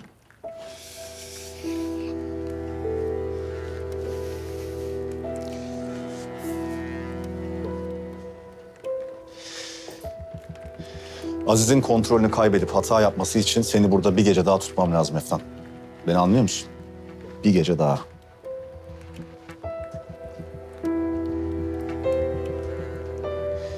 Aziz buraya seni kurtarmaya geldiğinde gizli kimliğini deşifre etmiş olacak. Ve böylelikle hayatımızda artık Aziz diye birisi asla olmayacak.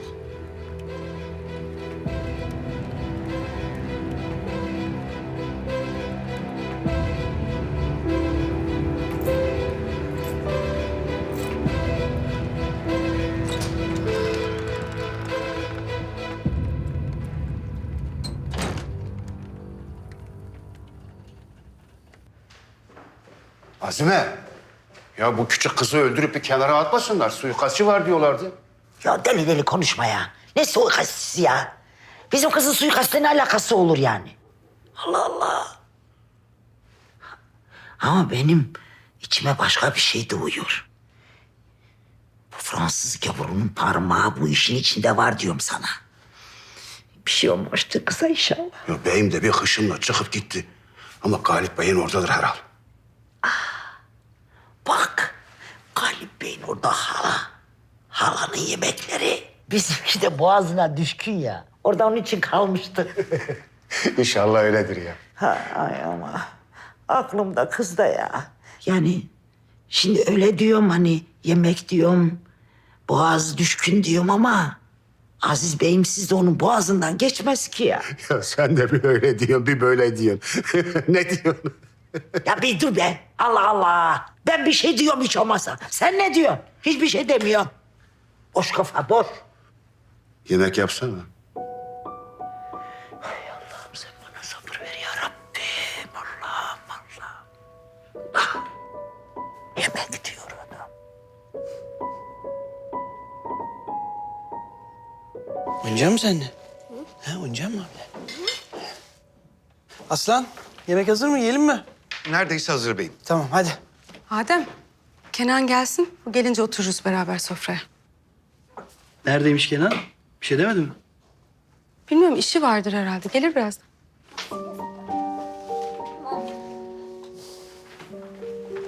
Aferin kızım, koru böyle kocanın haklarını. Adem, hiç öyle yüzünü düşürme çocuğum. Biz beraber oturacağız, beraber kalkacağız sofradan. Aileyiz değil mi? Aile.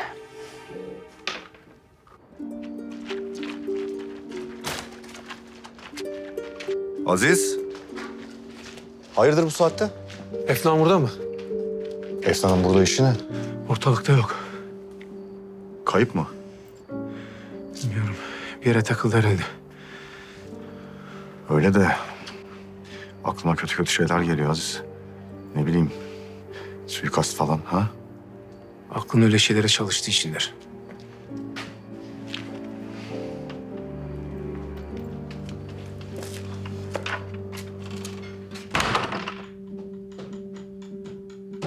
Hoş geldin Aziz abi. Hoş bulduk canım. Bir şey mi oldu Aziz?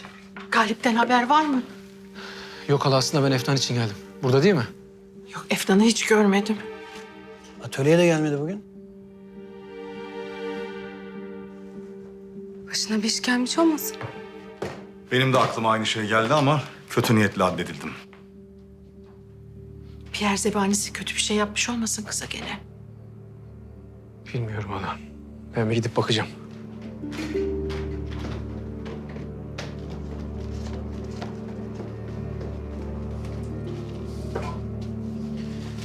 Ben de peşinden gidip bir bakayım. Git çocuğum git. Bize haber et. Merak ederim ben Adem. Tamam hala, tamam.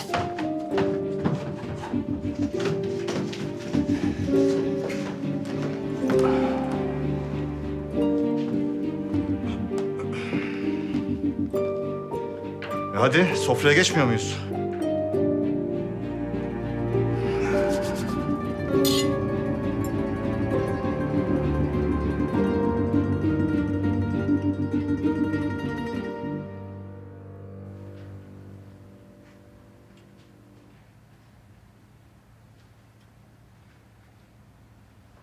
Monsieur, Evet. Aziz Paydar geldiler. Sizi görmek istiyorlar. Geliyor. Yarın Fransızlara gelecek olan silahlara sınırda el konulacak.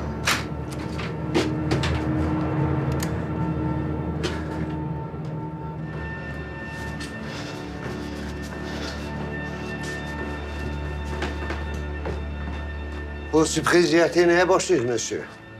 Efnan nerede? Efnan? Karınızı neden burada arıyorsunuz monsieur? Sana son kez soruyorum. Efnan nerede? Bilmiyorum. Onun eğer kılına zarar verdiysen, eğer ona dokunduysan... Eğer ben Efnan'a zarar vermek isteseydim, hiç şüpheniz olmasın siz ölüm döşeğindeyken ona zarar verdim. Biliyorum Efnan için kaygılanıyorsunuz, bunu anlıyorum fakat burada boşuna zaman kaybediyorsunuz. Senin ne biçim bir yılan olduğunu herkes gördü. Kurduğun oyunlar gün yüzüne çıktı. Şimdi de rövanşını mı almak istiyorsun? Amcama kurulan suikastın arkasında senin olduğunu bilmiyor muyum sanıyorsun? Hiçbir fikrim yok. Efnan nerede?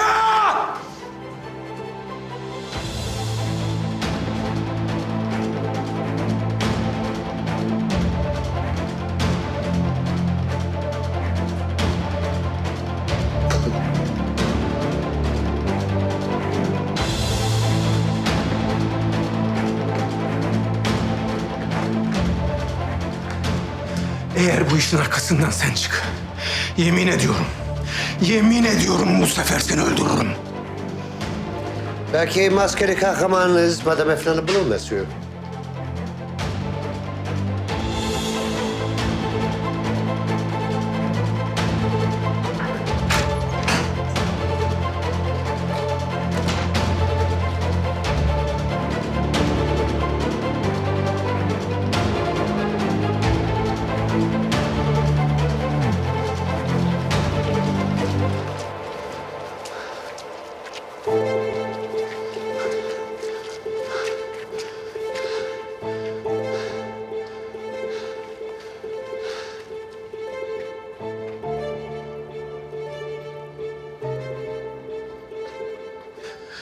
Efnan, bir işaret ver ne olur. Ne olur bir işaret ver, hayatta olduğunu bil.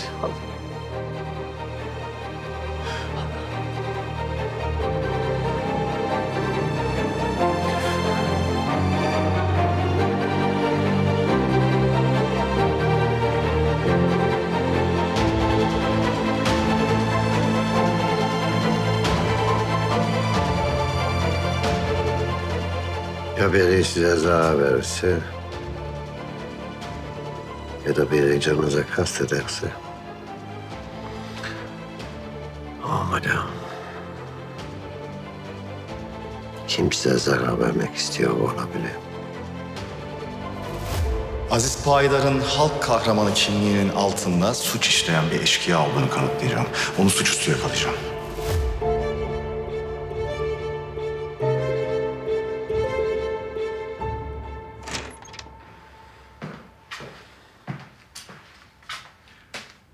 Beni emretmişsiniz Sayın Deligan. Ha, evet François. Madame Efnan ortalarda yok. Kayıp.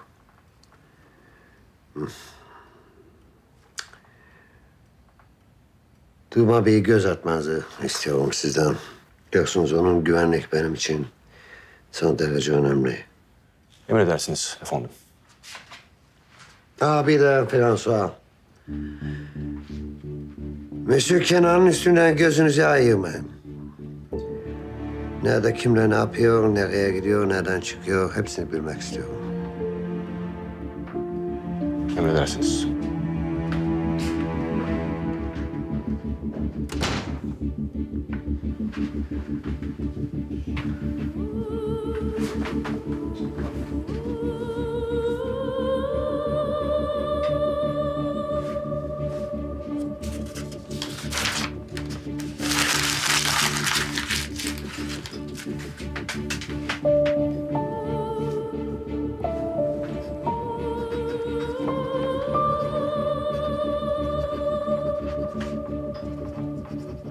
Kınalı Kaya'nın arkasındaki kulübede bir Türk kadını alıkonulmuş.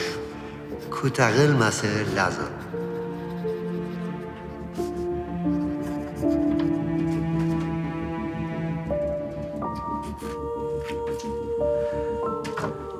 Sonu giderek yaklaşıyor Aziz Paydar.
Bir haber var mı? Yok, gidilebilecek her yere baktım, kimseler görmemiş.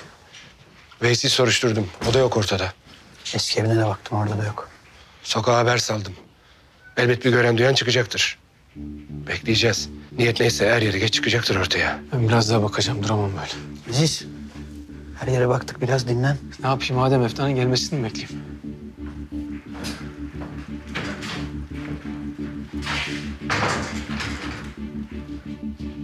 Ne düşünüyorsun? Bu işin altından pis bir şey çıkacak ama şu an adını koyamıyorum.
Korkma benim, korkma. Gelirken yiyecek bir şeyler getirdim, acıkmışsındır. Yersin.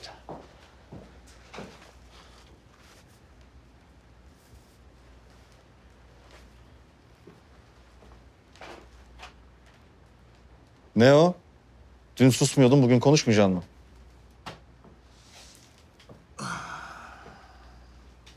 Hani sen dün dedin ya, Aziz'in gizli bir kimliği daha var. Senden saklıyor diye. Evet, söyledim. Eğer Aziz benden bir şeyler saklıyor olsa bile sana ne bundan? Sen niye bu kadar telaş ettin ki? Yok eşkıyaymış, yok başka bir şeymiş. Aziz bir şey yapıyorsa bir bildiği var demektir. Sen öyle her şeye üstüne vazife edinme. Hem senin daha önemli işlerin yok mu? Vekillik seçimlerine şunun şurasında ne kadar kaldı ki? İstemiyor mu kazanmak, kaybetmek mi istiyor? Onca derdinin tasanın arasında bir Aziz mi kaldı derdin? Belki de benim tek derdim Aziz'dir. Ha Efnan. Doğduğumdan beri tek düşmanım. Kıskandığım, yerinde olmak istediğim tek kişidir belki de Aziz.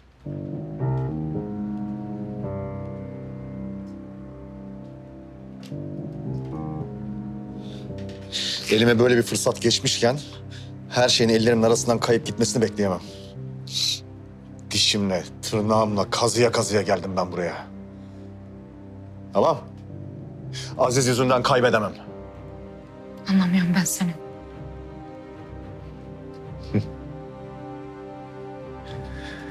Ne tesadüf. Aziz de anlamadı.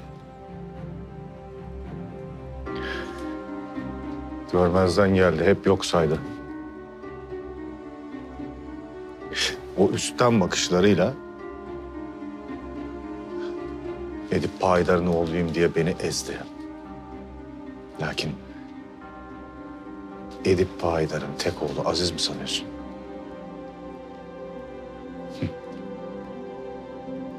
Evet.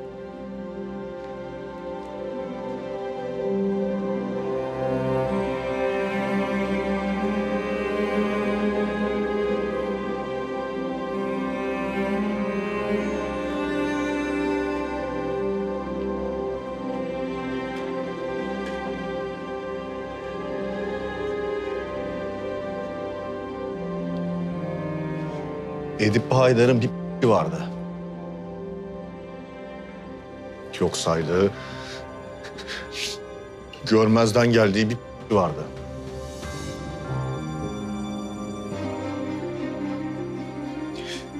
İşte o benim.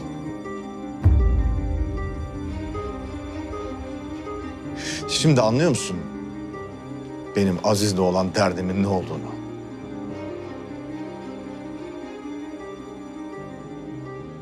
Benim de hakkım olan her şeye Aziz tek başına sahip çıktı. Her şeye.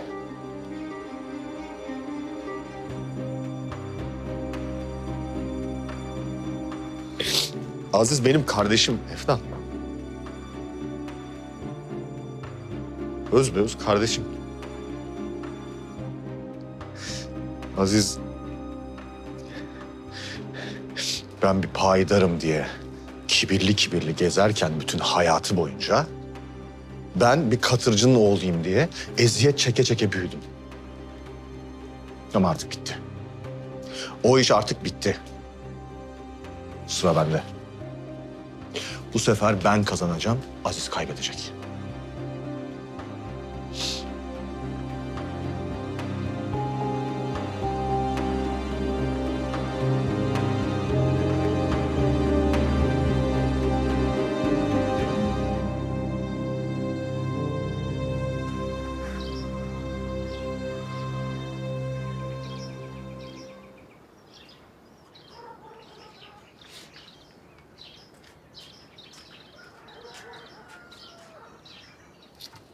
Beyim, ciğerlerin titredi dışarıda.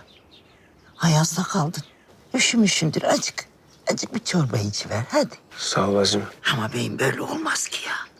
Ayakta duracaksın, dik duracaksın sen. Kafayı yiyeceğim. Geceden beri yok. Nerede bu kız? Gelir beyim merak etme sen. Küçük kız gelir. Beyim, Hiçbir şey olmayacak, merak etme. Eğer bu saat oldu hiçbir ses çıkmadıysa bil ki bu sana ulaşmak için yapılan bir iştir. Ha, kim ne edecek Efnan'a?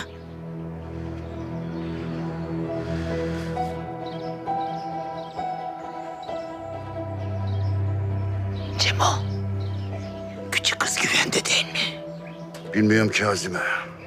Ben öyle dedim ama bilmiyorum.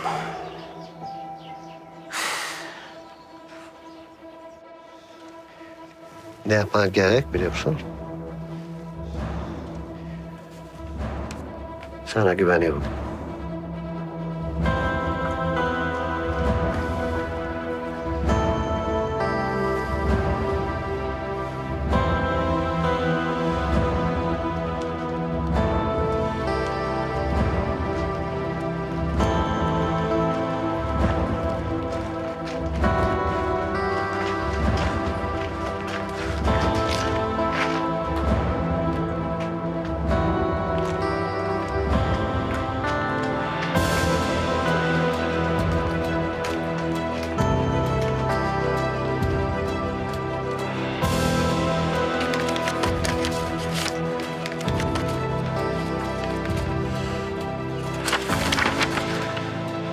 Kınalı Kaya'nın arkasında kulübede bir Türk kadını alıkonulmuş. Kurtarılması lazım. Efnan.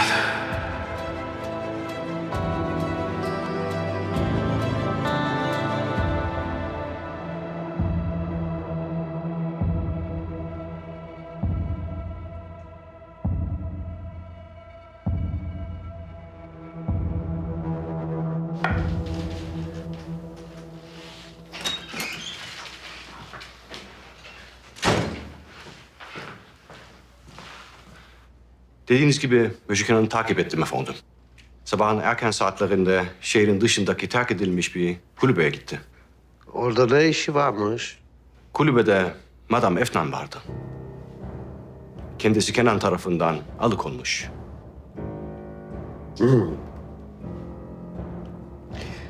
Bir laf var. Aptal dost olacağına akıllı düşman olsun. Bu Monsieur Kenan aptal biri. Dilerseniz askerleri gönderip Madame Efnan'ı alabiliriz. No. O da şimdilik güvende. Bu meseleden kimseye bahsedilmeyecek. Madame Efnan'ı ben kurtaracağım. Peki ya Aziz Payda? Size söylediklerimi yaptınız. Bizzat kendim ilgilendim. Merci. Bir de merci.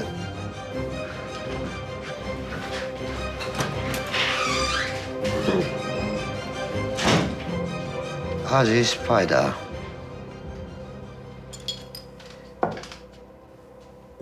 Bugün senin bu dünyadaki son günün. Keyfini çıkar. Aziz, ne oldu? Bir haber mi var? Efnan mı? Şimdi değil abi, gitmem lazım. Aziz, sakin olur musun? Aziz bir söyle, ne oldu? Sakin ol. Efnan'ı buldum. Gidip onu alacağım. Neredeymiş? Kınalı Kaya'nın arkasındaki terk edilmiş kulübede. Orada tutuyorlarmış. Tamam, ben de geleceğim. Sen burada bekle. Aziz olmaz. Tek başına gidemezsin. Biri senin oraya geleceğini biliyor. Ona göre hazırlanmıştır. Adem, bekle.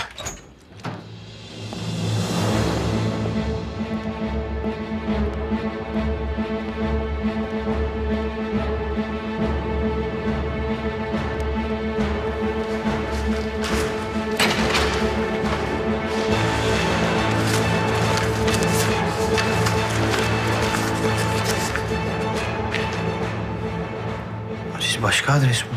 Bak, bu işte bir iş var. Benden haber bekle. Aziz. Ne olmuş beyim?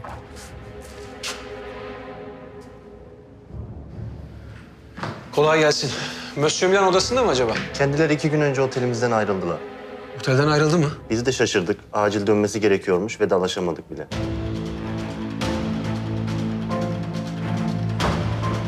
Nasıl yapıyormuşlar beni bilmem.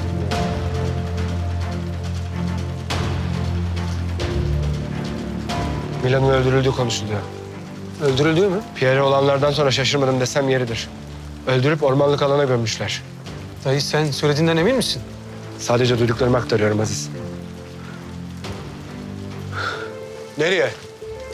Ormanlık alan demiştin değil mi? Kargacı yol üzerindeymiş. Emin olmam lazım.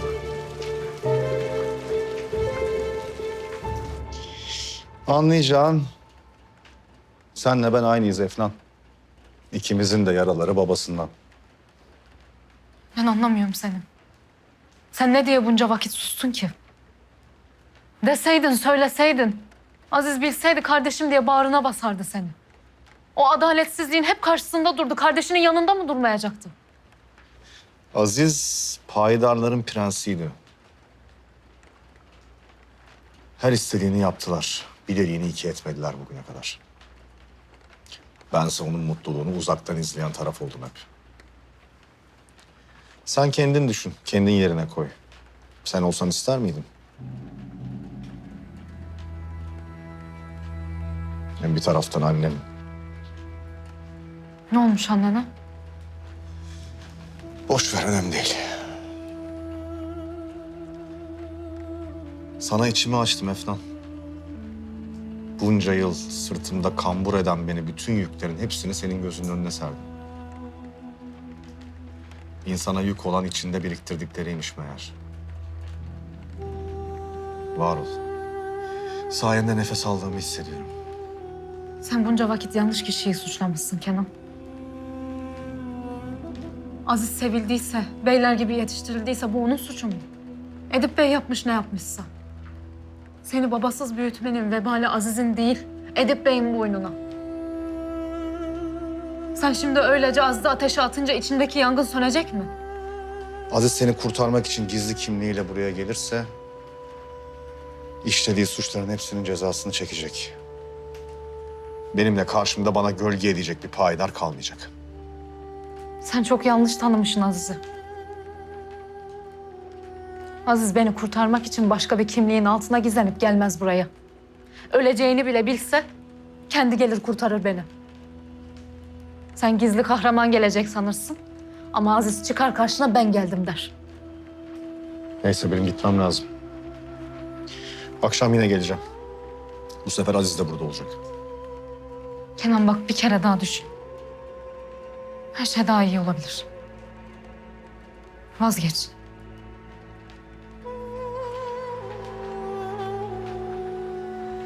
Keşke.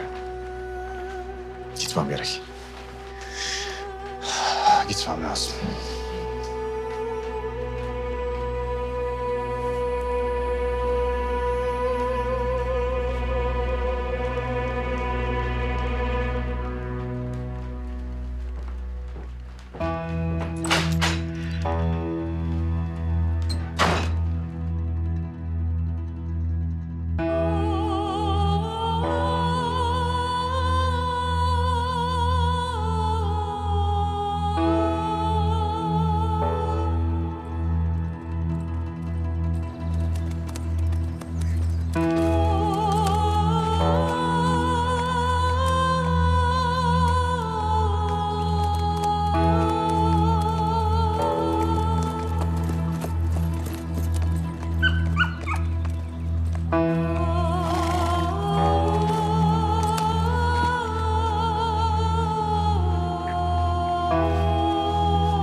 Aziz!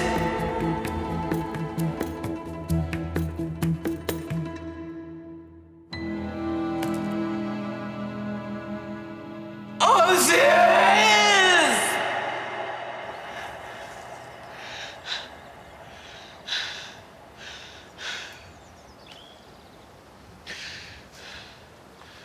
Geliyorum Efnan. Allah'a şart olsun ki bize bunları yaşatanların üstüne ben nefes aldığım müddetçe güneş doğmayacak.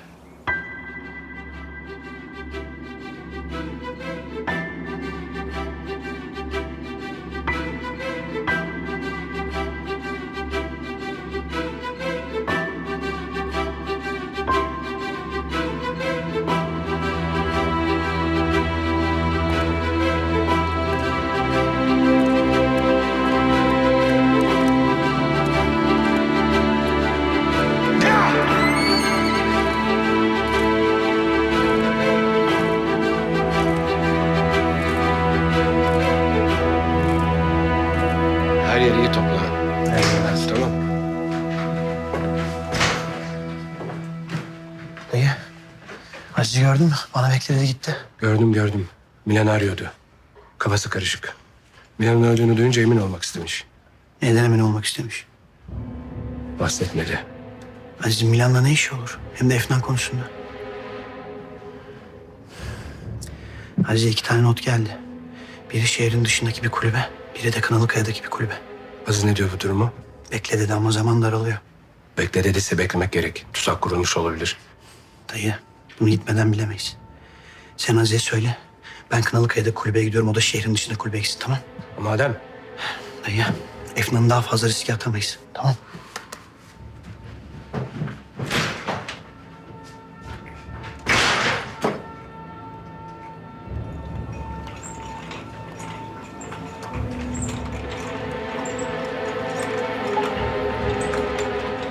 Adem. Adem ne oldu? Efnan mı yoksa?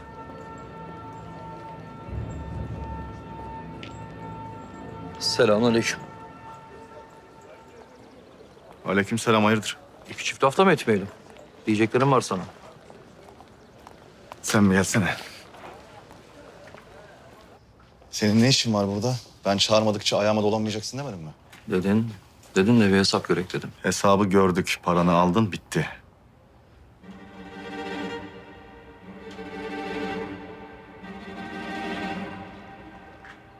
Sence de hesap kapandı mı? Eğer istediğin parayı vermezsen şimdi çıkar buradan. Dikilirim Galip Paydar'ın karşısına. Hayırlı damadınız size vekil olabilmek için 2 defa suikast düzenledi. 3.'yü de düzenleyebilir. Dikkatli olun mu diyeyim. İster misin bunun olmasını? Seni gebertirim. Bir de Efnan meselesi var tabii. Sahi biz seninle kız da kaçırmıştık değil mi ya? Kulaksızı hiç söylemiyorum. Pisi pisine öldü adam. Neydi onun suçu?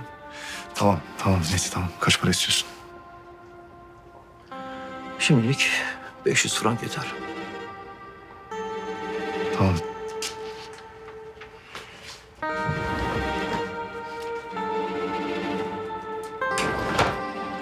Al şunu. Allah bereket versin Kenan Bey. Sağ ol. Galip Bey, nasıl geçti İskenderun? İyi çok şükür. Kimdi bu? Tedarikçim, bugün ödeme günüydü de. Aziz'le Adem'e bakındım. Atölyelerde yoklar. Nerede olduklarını biliyor musun? Sizin tabii olanlardan haberiniz yok. Yok, hayırdır?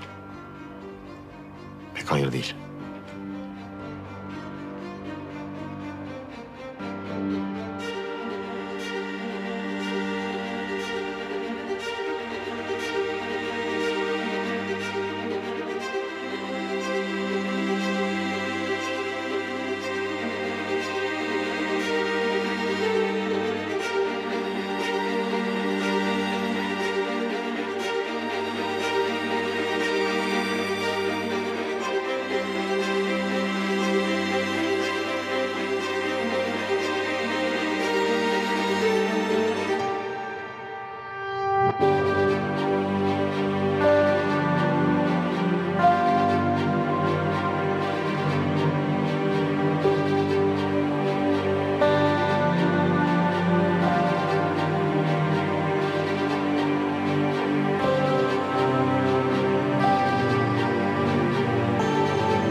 Ben gidiyorum François.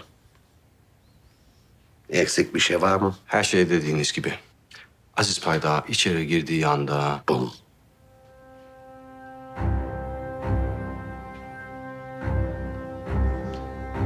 Bugünün tarihi bir tarafa not al.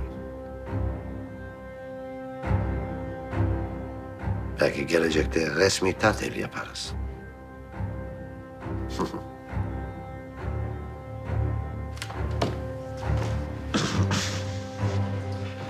Tek başınıza gitmek istediğinize emin misiniz? Eğer kurtarılacak bir prenses varsa kahraman benim.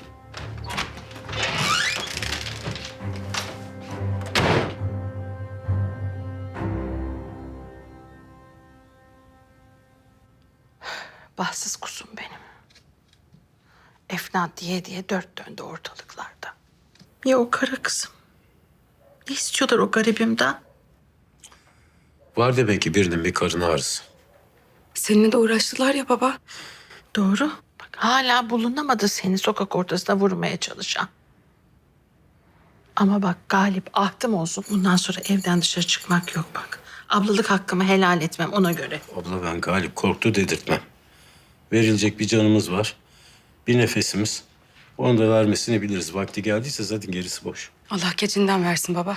Hanımım! Nigar Hanım'ım. Ne oldu? Biliyorsunuz çarşıya çıkmıştım. Evin eksiklerini giderdim geliyorum. Sonra bir deden görsem beğenirsiniz. Ne gördün? Çabuk söyle yüreğime indireceksin. Bunları. Bakın yeni gelmişler. En sevdiğiniz koku olduğu için hemen 2 tane alıverdim. Allah cezanı vermesin. Bu muydu? Koyun can derdinde kasap et. Ben siz memnun olursunuz diye. Ne kokusu koku istemiyorum şimdi. Bir sürü derdimiz var. Hadi git.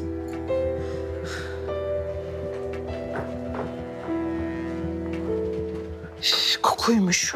Hay Allah. Adem'le Aziz'den de haber yok.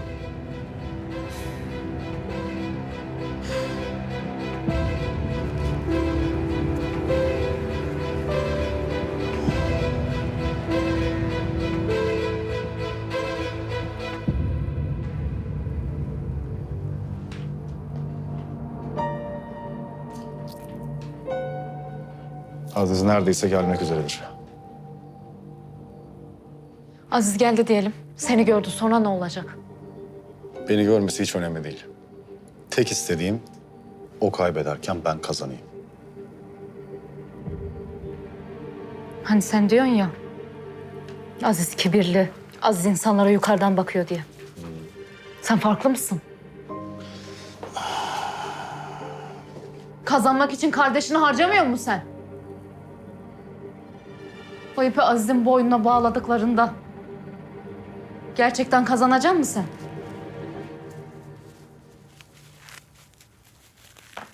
Kaybettiğin bir kardeş olmayacak mı? Efnan! Bırak Kenan! Bırak! Efnan! Kenan bırak! Bak yanlış yapıyorsun. Sonradan pişman olacağın şeyler yapma Kenan! Kenan bak ben seni düşünüyorum. Bırak beni! Beni düşünme! Tamam mı? Beni düşünme! Ben tek başıma geldim bugünlere. Kimsenin de beni düşünmesine ihtiyacım yok. Kenan bak yaralısın. Yaran kanıyor. Ondan böyle diyorum. Bir dursan, bir düşünsen, bir konuşsak belki her şey daha iyi olacak. Efnan, ok yaydan çıktı bir kere. Tamam, buradan dönüş yok.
Aziz.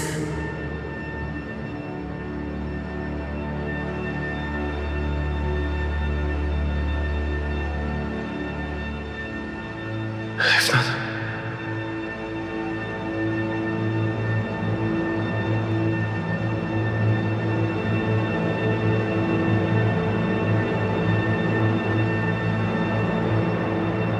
Efnan'ı bırakın gitsin.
Böyle olsun istemezdim ama bu gece burada sadece bir kişi sağ çıkacak.